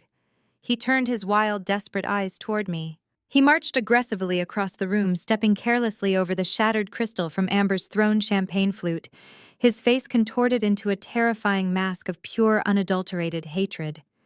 He pointed a trembling, accusatory finger directly at my face and screamed at the absolute top of his lungs. He called me a vicious, calculated monster. He shouted that I had deliberately walked into his home on New Year's Eve with the sole malicious intention of tearing our family apart. He claimed that I was a sociopath who derived sick pleasure from destroying the lives of the wonderful people who had generously raised me. I stood my ground, my posture perfectly straight, my expression entirely impassive. I let him scream until his vocal cords strained. I let him expose his true, highly toxic nature to every aunt, uncle, and cousin watching from the foyer in stunned silence. Richard realized his emotional manipulation was completely failing. The captive audience was no longer taking his side. Uncle Greg was still holding a hysterically sobbing Amber, and Aunt Carol was staring directly at Richard with profound, undisguised disgust. Desperate to assert some final pathetic shred of dominance, Richard puffed out his chest, trying to physically tower over me. He shouted that I was no longer his daughter, officially disowning me in front of the entire family. He commanded me to get out of his house immediately. He screamed that despite his temporary business failures, he was still the undisputed patriarch of this family. He proudly declared that at least he still owned the magnificent roof over his head. He boasted loudly, his booming voice echoing off the high vaulted ceilings, that he would leverage the massive equity in this grand estate, rebuild his business empire from scratch, and ensure I never saw a single dime of his future wealth. He pointed a shaking hand toward the grand front doors and ordered me to leave his private property before he called the city police to have me arrested for trespassing. I did not move a single muscle. I did not flinch. I did not turn toward the door. I simply stood there, absorbing his pathetic, desperate ultimatum with absolute calm. The room fell into a tense, suffocating silence. Even Amber stopped sobbing for a moment to watch the final confrontation between my father and me. Richard stood there breathing heavily, fully expecting me to finally break under his aggressive patriarchal command, expecting me to turn around and walk out into the freezing night in absolute shame. Instead, I paused. I deliberately let the heavy, uncomfortable silence stretch for 5 agonizing seconds, allowing his arrogant declaration of property ownership to hang in the air so everyone in the room could remember exactly what he had just said. I slowly turned my head and looked at Mr. Montgomery. My corporate lawyer did not say a word. He did not need to. He simply reached into his sleek leather briefcase one final time. He did not pull out another thick stack of financial disclosures or a brightly colored evidence folder. He extracted a single heavy black leather folder beautifully embossed with the gold seal of the state county clerk. Mr. Montgomery handed the folder to me with a highly respectful nod. I took it in my hands, feeling the solid weight of the absolute undeniable power it contained. I looked back at my father. His chest was still heaving, his face still flushed with righteous anger, but I could clearly see a tiny growing flicker of uncertainty in his eyes. He recognized the official county seal on the folder. He knew it was a powerful legal document, but his arrogant mind could not possibly comprehend the catastrophic magnitude of what I was currently holding. A smile slowly spread across my face. It was not a smile of joy or relief. It was a cold, highly calculated, predatory smile. It was the exact smile of a forensic accountant who had just flawlessly cornered her ultimate mark. The final trap was set. The final trap was set. I looked back at my father. His chest was heaving, his face flushed with righteous anger, but I could clearly see a tiny growing flicker of uncertainty in his eyes. He recognized the official county seal on the black leather folder in my hands. I stepped forward, holding the folder out slightly, like an executioner presenting the warrant. I spoke with absolute terrifying clarity, ensuring every single syllable echoed through the silent living room. Actually, Dad, you do not own this house. You have not owned this house since the bank initiated formal foreclosure proceedings against you last Tuesday. The silence that followed was heavy and absolute. My father froze, his mouth opening slightly, but no sound coming out. Brenda, however, refused to surrender her delusion. She wiped her tear-stained face, straightened her posture, and sneered at me with absolute contempt. She shouted that I had absolutely no idea what I was talking about. She claimed they were simply in the middle of a complex restructuring negotiation with the regional bank, and that a minor delay in payments did not mean they had lost their home. She turned to the crowd of relatives attempting to save face, insisting that they were working out a private arrangement, and everything was completely under control. I did not raise my voice. I did not need to. I simply opened the heavy black folder and extracted the single sheet of embossed, watermarked legal paper. I looked directly at my mother, entirely destroying her pathetic excuse. "You were negotiating with the regional bank," I replied smoothly. "But the bank got tired of your empty promises. They realized your massive predatory debt was entirely unrecoverable. So yesterday afternoon, the bank formally sold your heavily distressed mortgage note to a private investment firm for pennies on the dollar." Richard swallowed hard. He took a hesitant step forward, his eyes locked onto the official county document in my hand. His voice trembled as he asked what private investment firm bought the debt. I handed the document to Mr. Montgomery. My corporate lawyer held it up, displaying the official assignment of deed and the recorded transfer of the promissory note. I looked my father dead in the eye and delivered the absolute final checkmate. "They sold it to my limited liability company. I paid in cash. I hold the promissory note. I hold the deed of trust. I am the bank. I own this house." The silence in the room was no longer just tense. It was entirely deafening. It was the sound of an absolute devastating reality completely crushing a fragile, decades-long illusion. My father staggered backward, as if he had been physically struck in the chest. He collapsed heavily into his expensive leather armchair, staring blankly at the floor, his entire reality crumbling around him. Brenda let out a high-pitched, strangled gasp. She stumbled toward my father, gripping his shoulder frantically, demanding that he tell her I was lying. She begged him to say that it was impossible that a daughter could not legally buy her parents' home out from under them. Richard did not look up. He did not say a word. He knew the absolute legal authority of an assigned deed of trust. He knew I had just executed a flawless, irreversible financial maneuver. Uncle Greg, who was still standing in the foyer, slowly took off his glasses. He looked at me no longer with anger or judgment, but with profound, almost fearful respect. The entire extended family finally understood the absolute truth. The Golden Patriarch was entirely bankrupt. The Golden Son-in-law was a fraudulent, cheating criminal, and the daughter they had all viciously mocked and dismissed was a powerful corporate executive who now legally owned the very ground they were standing on. Jamal, who was still cowering near the fireplace, tried to shrink further into the shadows. He knew his federal crimes were fully documented. Amber sat on the floor among the shattered crystal, completely numb, staring blankly at her cheating husband. They had tried to force me into a corner. They had orchestrated a false police report, humiliated me at my corporate office, and sued me for $500,000 just to force me into submission. They thought they were dealing with a weak, easily manipulated scapegoat. Instead, they had handed their entire financial playbook to a senior forensic auditor who held the power to destroy them. They had set the stage for this massive confrontation, but I had written the final act. I had stripped away their power, their dignity, and their illusions.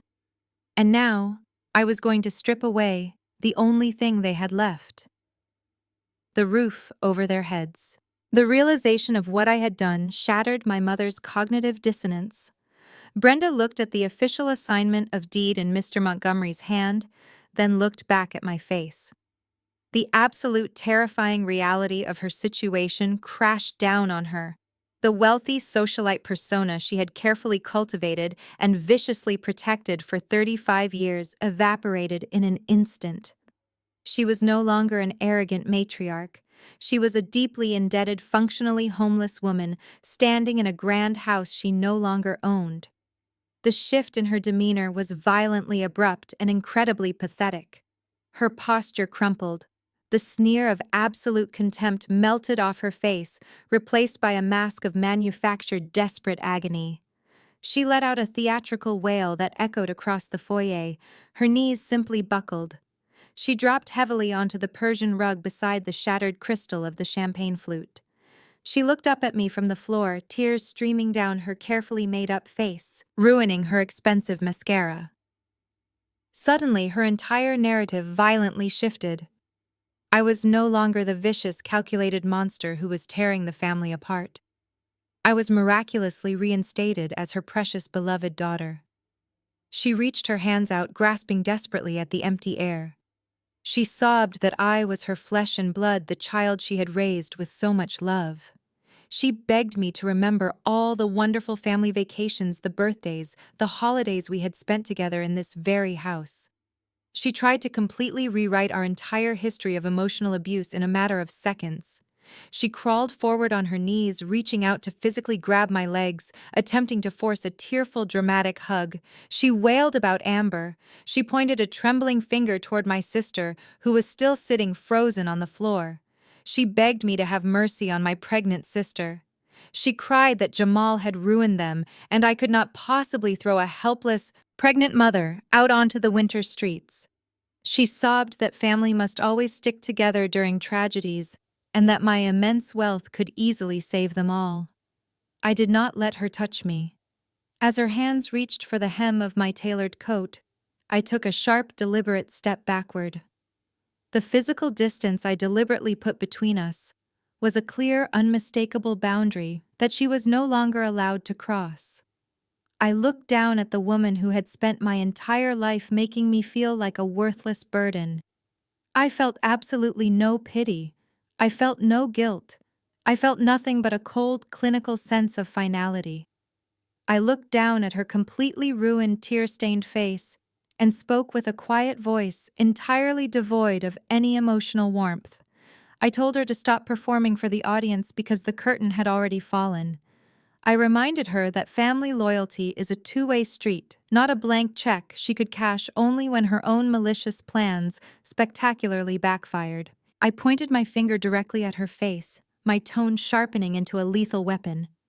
I asked her exactly where her deep maternal love was on Christmas morning. I asked her where her fierce family loyalty was when she maliciously dialed the police at 6 in the morning and filed a false felony report against her own flesh and blood. She flinched, her sobs hitching in her throat, unable to look me in the eye. I reminded her of the absolute terror of having armed officers pounding on my door, demanding to search my home, ready to place me in handcuffs.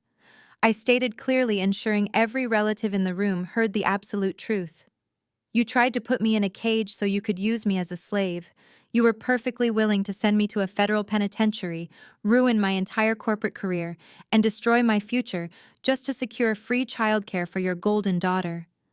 My blood did not matter to you then. It does not matter to me now. I watched her lower her head, her fake sobbing slowly turning into genuine, terrified gasps.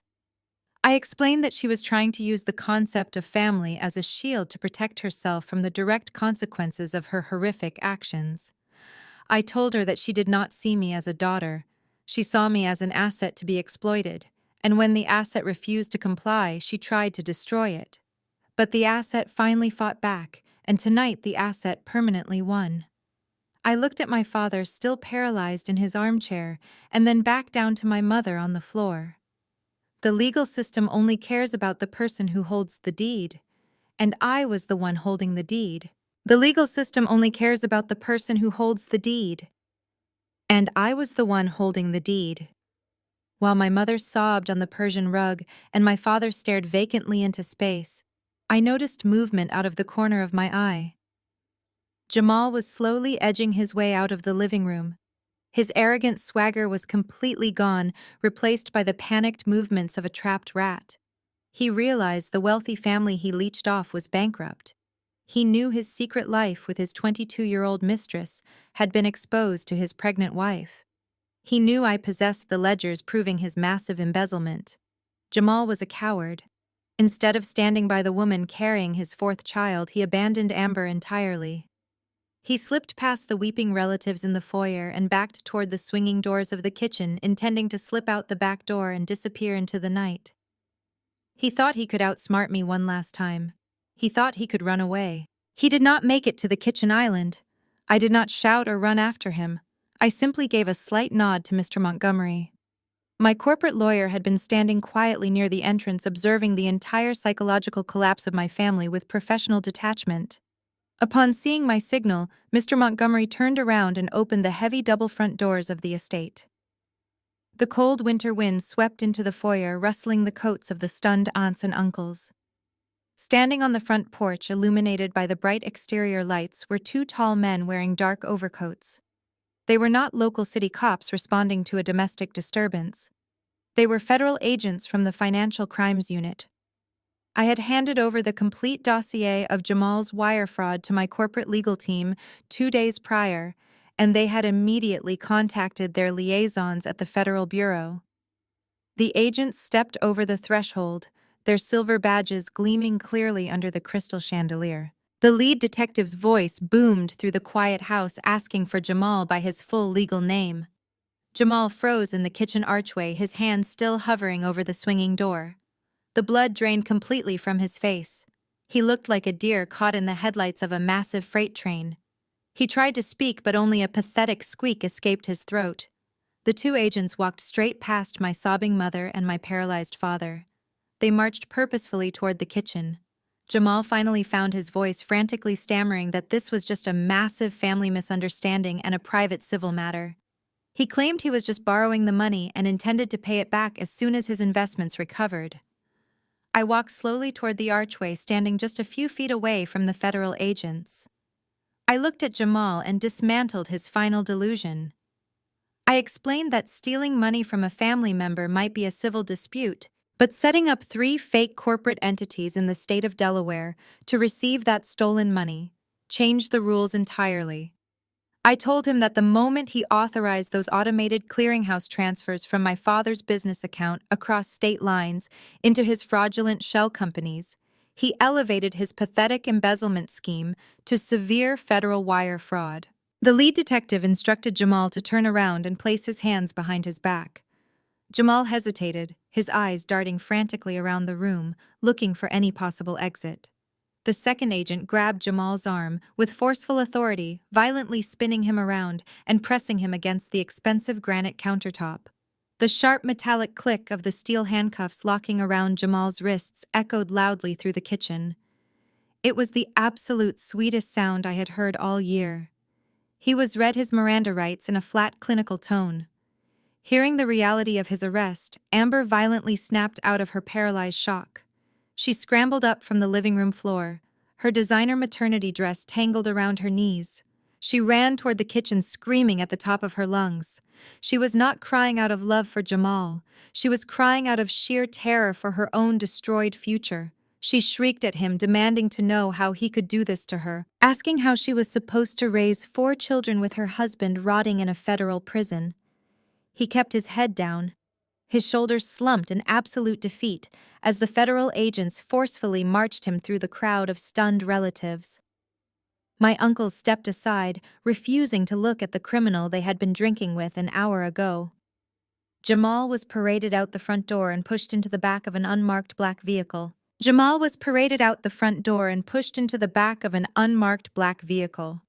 The flashing red and blue lights illuminated the pristine snow on the front lawn, casting long, erratic shadows across the grand facade of the estate my parents no longer owned. The lead detective slammed the cruiser door shut, and the vehicles sped away into the freezing night, taking the Golden Son-in-law straight to federal holding. Inside the foyer, the atmosphere was absolute pandemonium. Amber was screaming hysterically, tearing at her designer maternity dress, completely unable to process the destruction of her life.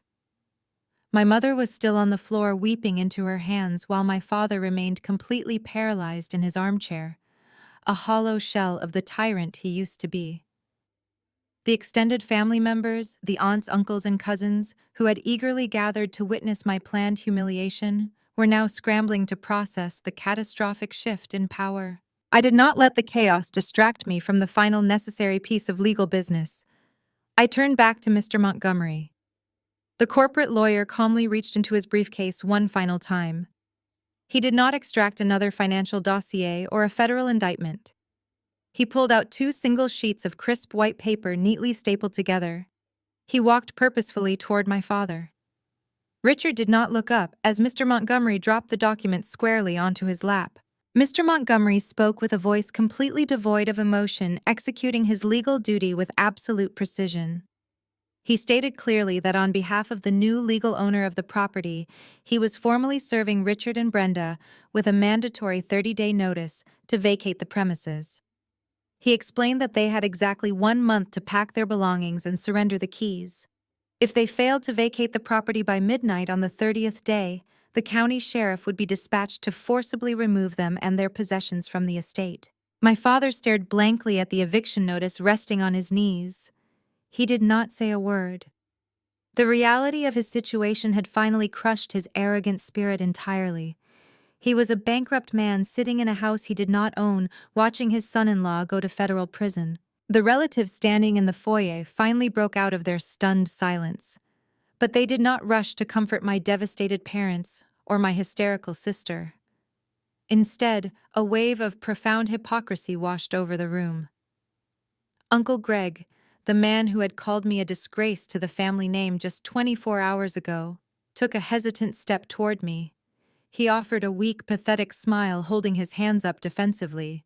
He stammered that this was all a terrible misunderstanding and that Richard had completely lied to them about the financial situation. Aunt Carol quickly stepped up right beside him, her pearl necklace trembling against her chest. The woman who had left a weeping voicemail calling me heartless now tried to reach out and touch my arm. She tearfully claimed that she always knew Jamal was a fraud and that she had always believed in me. She begged for my forgiveness, insisting that family must stick together subtly, hoping I would use my immense corporate wealth to bail out the family she was tied to. I stepped back, physically repulsed by their sudden, desperate attempts to align themselves with the person holding the power. I looked at the crowd of relatives, observing the exact people who had spent the last 2 days viciously attacking my character and demanding my unconditional surrender. I raised my hand, cutting off Aunt Carol's pathetic apologies instantly. I spoke clearly, ensuring my voice carried across the silent foyer. I told them to save their breath. I told them that their apologies were entirely worthless because they were not born out of genuine remorse. They were born out of absolute fear. I explained that they did not respect me. They simply respected the power of the financial destruction they had just witnessed. I looked directly at Uncle Greg. I reminded him of the exact words he used in his voicemail, calling me a pathetic corporate sellout. I looked at Aunt Carol and repeated her vicious claim that I was a heartless monster. I told the entire room that I had not deleted a single text message, email, or voicemail from the past 48 hours. I had saved every single piece of their coordinated harassment to a secure, encrypted cloud server. I laid down the final absolute boundary. I informed them that if any single member of this extended family ever attempted to contact me again, whether by phone, email, or showing up at my corporate office, I would immediately file formal harassment charges and seek a permanent restraining order against every single one of them. I told them that they chose to side with the abusers because it was easy, and now they had to live with the consequences of that choice. The era of the scapegoat was permanently over. The era of the scapegoat was permanently over. I did not wait for Uncle Greg to formulate another pathetic excuse, and I certainly did not stay to watch Aunt Carol attempt to squeeze out another set of fake tears. I simply turned my back on the entire room. I walked away from the grand marble fireplace, past the shattered crystal glittering on the Persian rug, and straight through the center of the crowded foyer. The sea of stunned relatives instinctively parted, stepping out of my way, as if I were a dangerous predator moving through their territory. They lowered their heads, entirely unable to make eye contact. The house, which had always felt like a massive, intimidating fortress designed to crush my spirit, suddenly felt incredibly small and hollow. It was no longer a monument to my parents' manufactured wealth. It was just an overpriced, heavily leveraged structure made of brick and drywall, and I held the ultimate key to its front door. A hired server, who had been standing frozen near the entryway, witnessing the entire spectacle, quickly stepped forward. He held out my tailored dark winter coat with shaking hands. I took it from him, offered a polite nod of thanks, and slipped it over my shoulders. Mr. Montgomery walked right beside me. His sleek leather briefcase snapped securely shut. We stepped through the grand double doors and walked out onto the expansive front porch. I closed the heavy wooden doors behind me, and the loud, chaotic sobbing of my mother and sister was instantly severed. The sudden silence of the winter night was absolutely deafening, and it was the most beautiful sound I had ever heard in my entire life. There was no dramatic cinematic music playing in the background. There was no tearful, lingering look back at the childhood home where I had suffered decades of emotional abuse. I did not feel a single ounce of sadness or regret. I only felt an overwhelming, powerful surge of absolute clarity. I walked down the brick pathway toward my luxury sedan. The freezing December wind whipped against my face, carrying the sharp scent of pine and impending snow. I took a massive, deep breath, letting the freezing air fill my lungs completely. For 33 years, I had walked around with an invisible, crushing weight sitting squarely on my chest. It was the weight of their relentless expectations, their constant belittling, and their insatiable demand for my absolute submission. I had spent my entire life trying to prove my worth to people who were fundamentally incapable of valuing anything other than themselves. With every step I took down that driveway, I felt that immense, suffocating pressure actively dissolving into the night air. Mr. Montgomery stopped beside his own sleek town car parked just behind mine. He turned to face me, adjusting the collar of his expensive wool overcoat against the biting wind. He did not offer any empty platitudes or emotional commentary about family dynamics. He simply looked at me with profound professional respect. He stated that the formal eviction paperwork had been legally executed and recorded, and that his office would handle all future communications with the current occupants. He assured me that if they attempted to illegally strip the property of any valuable fixtures before the 30-day deadline, he would immediately file a civil injunction and have them charged with destruction of property. I thanked him for his flawless execution of the strategy. We shook hands, a firm corporate agreement between two apex predators who had just successfully dismantled a fraudulent empire. I unlocked my car, slid into the heated leather driver's seat, and closed the heavy door.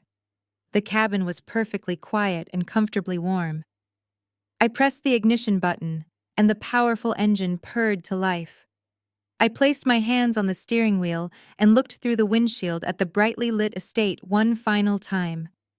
I did not see a home. I saw a successfully acquired distressed asset.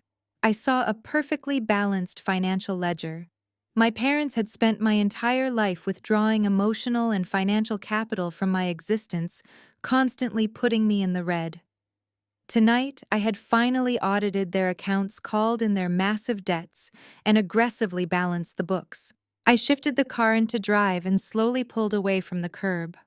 I drove through the winding, affluent suburban streets, heading back toward the city's skyline glowing in the distance. My phone sat in the passenger seat, completely silent.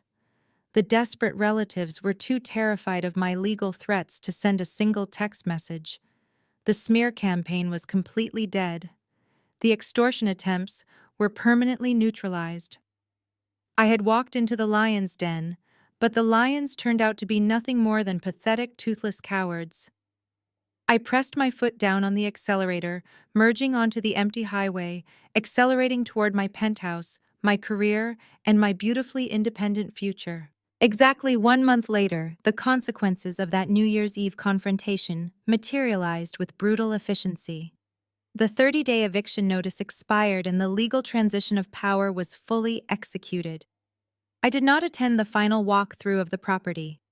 I hired a private security firm and a legal representative to oversee the handover, ensuring my parents did not attempt to damage the interior or strip the valuable copper wiring in an act of petty revenge. The detailed security reports I received painted a pathetic, entirely predictable picture. Richard and Brenda, who had spent decades hosting lavish galas and looking down on the working class, were forced to hire the cheapest moving company available. Their massive custom-built mahogany furniture was legally seized by their other creditors to pay off outstanding debts, leaving them with only a few basic, outdated pieces to their name. They packed their remaining belongings into cheap cardboard boxes and relocated to a cramped, poorly insulated one-bedroom apartment on the extreme outskirts of the city. My mother, who used to boast endlessly about her expansive walk-in closets and designer shoe collection, was now forced to hang her clearance rack clothing on a rusted metal shower rod.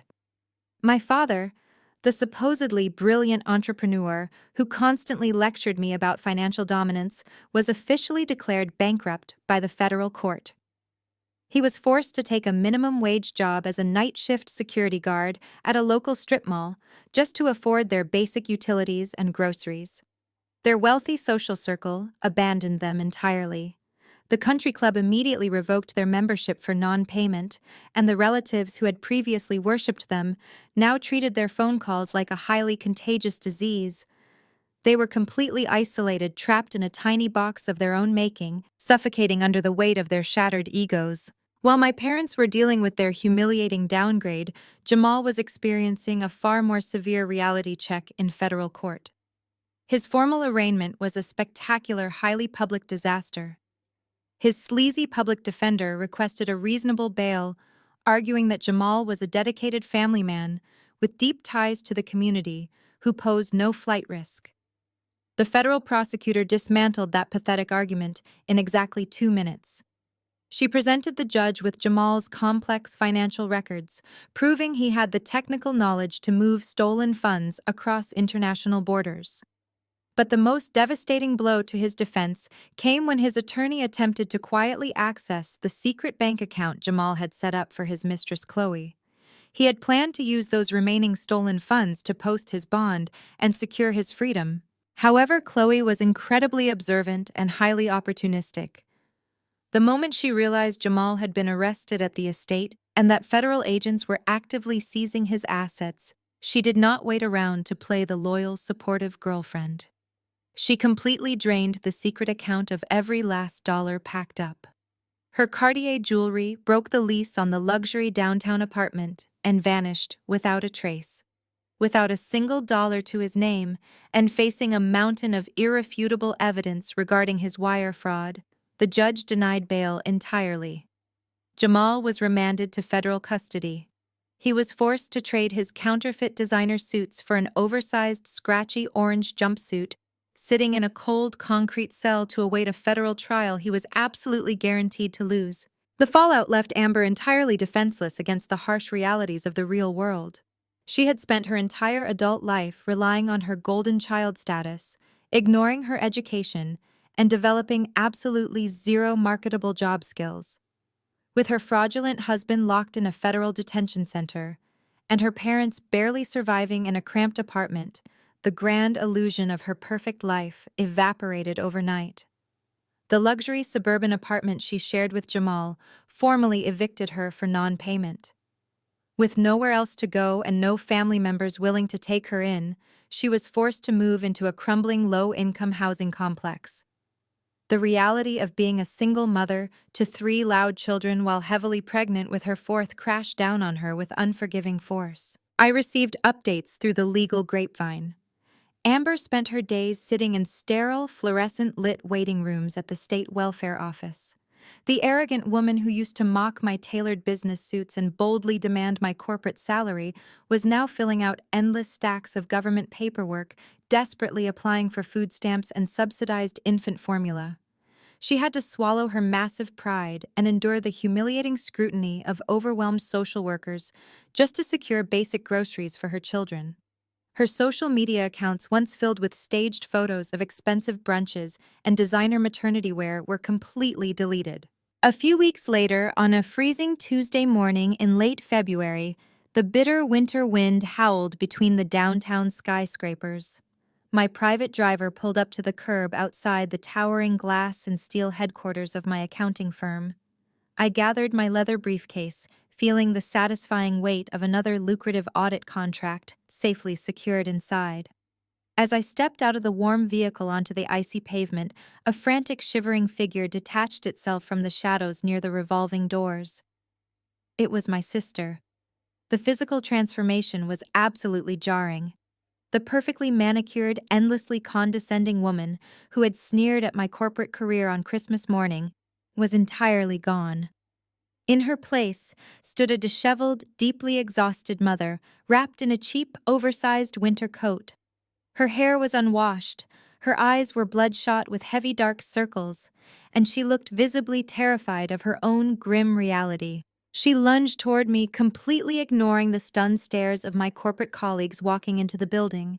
She grabbed the sleeve of my tailored wool coat, her bare fingers trembling violently against the expensive fabric.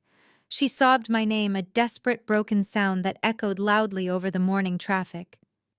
David, the head of executive security, who distinctly remembered my family from their last disastrous visit to the lobby, instantly stepped out through the glass doors. He flanked my right side, his hand resting firmly on his radio, fully prepared to physically intervene. I held up a single calm finger, signaling David to give me exactly 1 minute to handle the situation. I looked down at Amber's clutching hands. She quickly let go, stepping back and shivering violently in the freezing wind. She launched into a frantic, hyperventilating monologue. She begged me for a loan. She claimed she just needed $50,000 in cash to hire a decent federal defense attorney for Jamal and to secure a new suburban residential lease so her children would not have to grow up in a dangerous neighborhood. She promised she would pay me back every single penny, a hollow, incredibly pathetic lie we both knew she possessed absolutely no capacity to fulfill.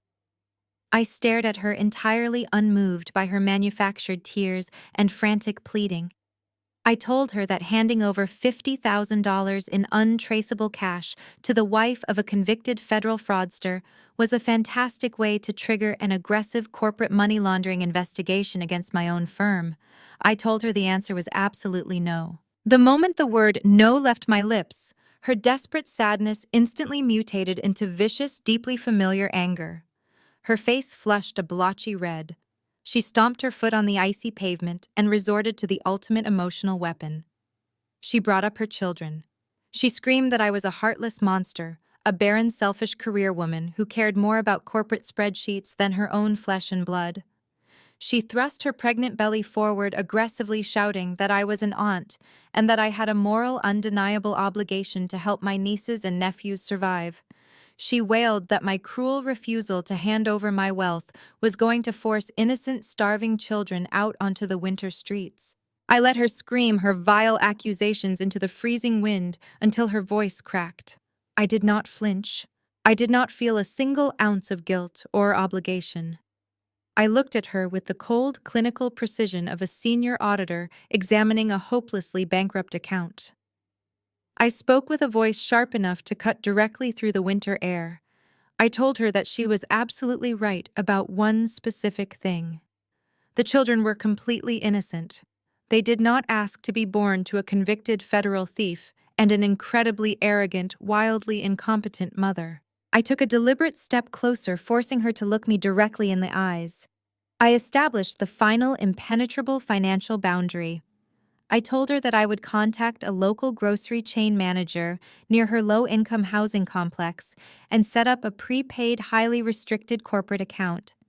I would directly fund that specific account every single month, so her children would never go hungry.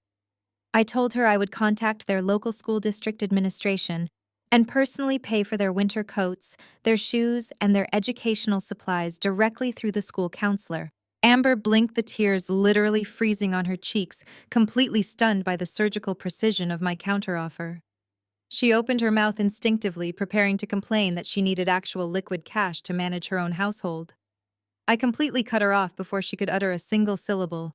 I pointed a perfectly manicured finger directly at her chest. "But you," I said, my voice dripping with absolute unwavering finality, "will never see a single dime of my cash. You will never receive a wire transfer, a personal check, or a handful of bills. You will never have access to my bank accounts. You spent your entire life treating me like a worthless servant, and you gleefully participated in a malicious plot to throw me in a federal prison just to fund your luxurious delusions. You made your incredibly uncomfortable bed, Amber. Now you are going to lie in it." I did not wait for her response. I did not need to hear another pathetic excuse, a hollow apology, or a hysterical threat. I turned my back on her and walked straight toward the revolving glass doors. David and two other massive security guards seamlessly stepped in behind me, forming an impenetrable physical wall between my highly successful reality and her spectacular ruin. I walked into the warm, brilliantly lit lobby of my corporate headquarters. The heavy glass doors sealed shut behind me, completely cutting off the pathetic sound of my sister weeping on the frozen pavement. I walked toward the private executive elevators, my head held high, my conscience entirely clear, fully ready to embrace the rest of my beautifully independent life. The absolute silence that followed her physical and digital erasure from my life was profoundly peaceful. Later that evening, I poured myself a glass of vintage Cabernet and walked toward the floor-to-ceiling windows of my quiet penthouse.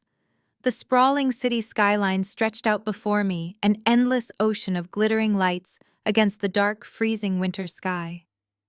Down there, millions of people were navigating their own complex lives, fighting their own brutal battles, and dealing with their own toxic relationship dynamics. But up here in the beautiful sanctuary I had built entirely with my own two hands and my own relentless intellect, the air was perfectly still.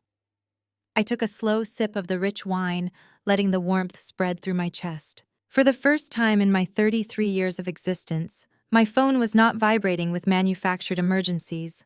There were no frantic text messages demanding money. There were no manipulative voicemails from a mother playing the professional victim, and there were no arrogant, booming directives from a bankrupt father pretending to be a king. The heavy, suffocating static that had defined my entire childhood had been permanently muted. Without the constant, exhausting drain of my family's manufactured crises, my professional life skyrocketed to unprecedented heights. The immense energy I used to waste defending my boundaries and untangling their webs of lies was now entirely redirected into my own massive success. I closed 3 major international corporate audits before the spring quarter, even began securing a promotion to senior executive partner. The promotion came with a massive compensation package that would have made my father physically weep with jealousy. I did not buy a counterfeit luxury watch to impress strangers in a corporate lobby. I aggressively diversified my investment portfolios, purchased a second commercial property in the financial district, and quietly built an absolute fortress of generational wealth that no sleazy brother-in-law could ever touch. I was thriving not just because I was wealthy, but because I was finally completely free.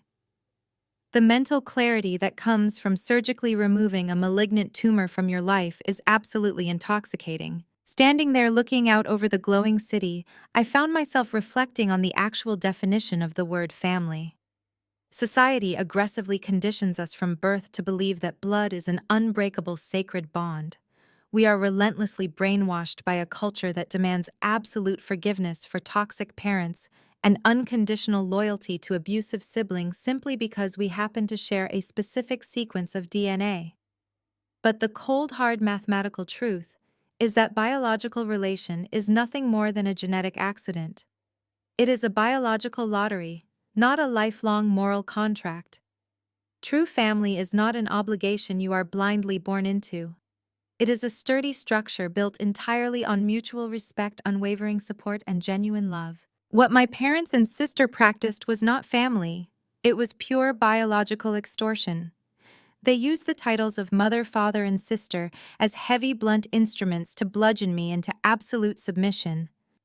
They believed that providing basic childhood shelter entitled them to heavily tax my adult existence. They demanded the absolute highest dividends but violently refused to invest a single ounce of actual love or respect into the relationship. They had always proudly labeled me the black sheep of the family. It was a title meant to isolate me, to make me feel defective and unworthy of their supposedly golden flock. They wanted me to believe that my independence was a severe character flaw, that my refusal to blindly follow their arrogant patriarch was a symptom of my own psychological damage. But as I watched the city traffic moving far below my window, I realized that being the black sheep was never a punishment. It was my absolute greatest advantage. It was my ultimate survival superpower. The golden children, exactly like Amber, are kept comfortable and compliant, so they can be easily manipulated.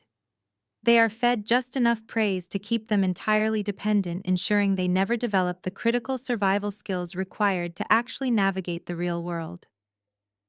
But the black sheep is violently forced to survive outside the safety of the herd. We are forced to build our own armor, sharpen our own instincts, and learn exactly how to hunt for ourselves. We learn how to read the numbers, spot the frauds, and completely dismantle the predators. I stepped away from the window, set my empty wineglass on the polished marble counter, and smiled. The war was officially over and the victor took absolutely everything. If you are the black sheep, remember? The sheep that gets kicked out of the pen is the only one that gets to explore the world. The pen is a prison. Do not let them shear you. Hit like, subscribe, and tell me in the comments the exact moment you realized your toxic family was just using you.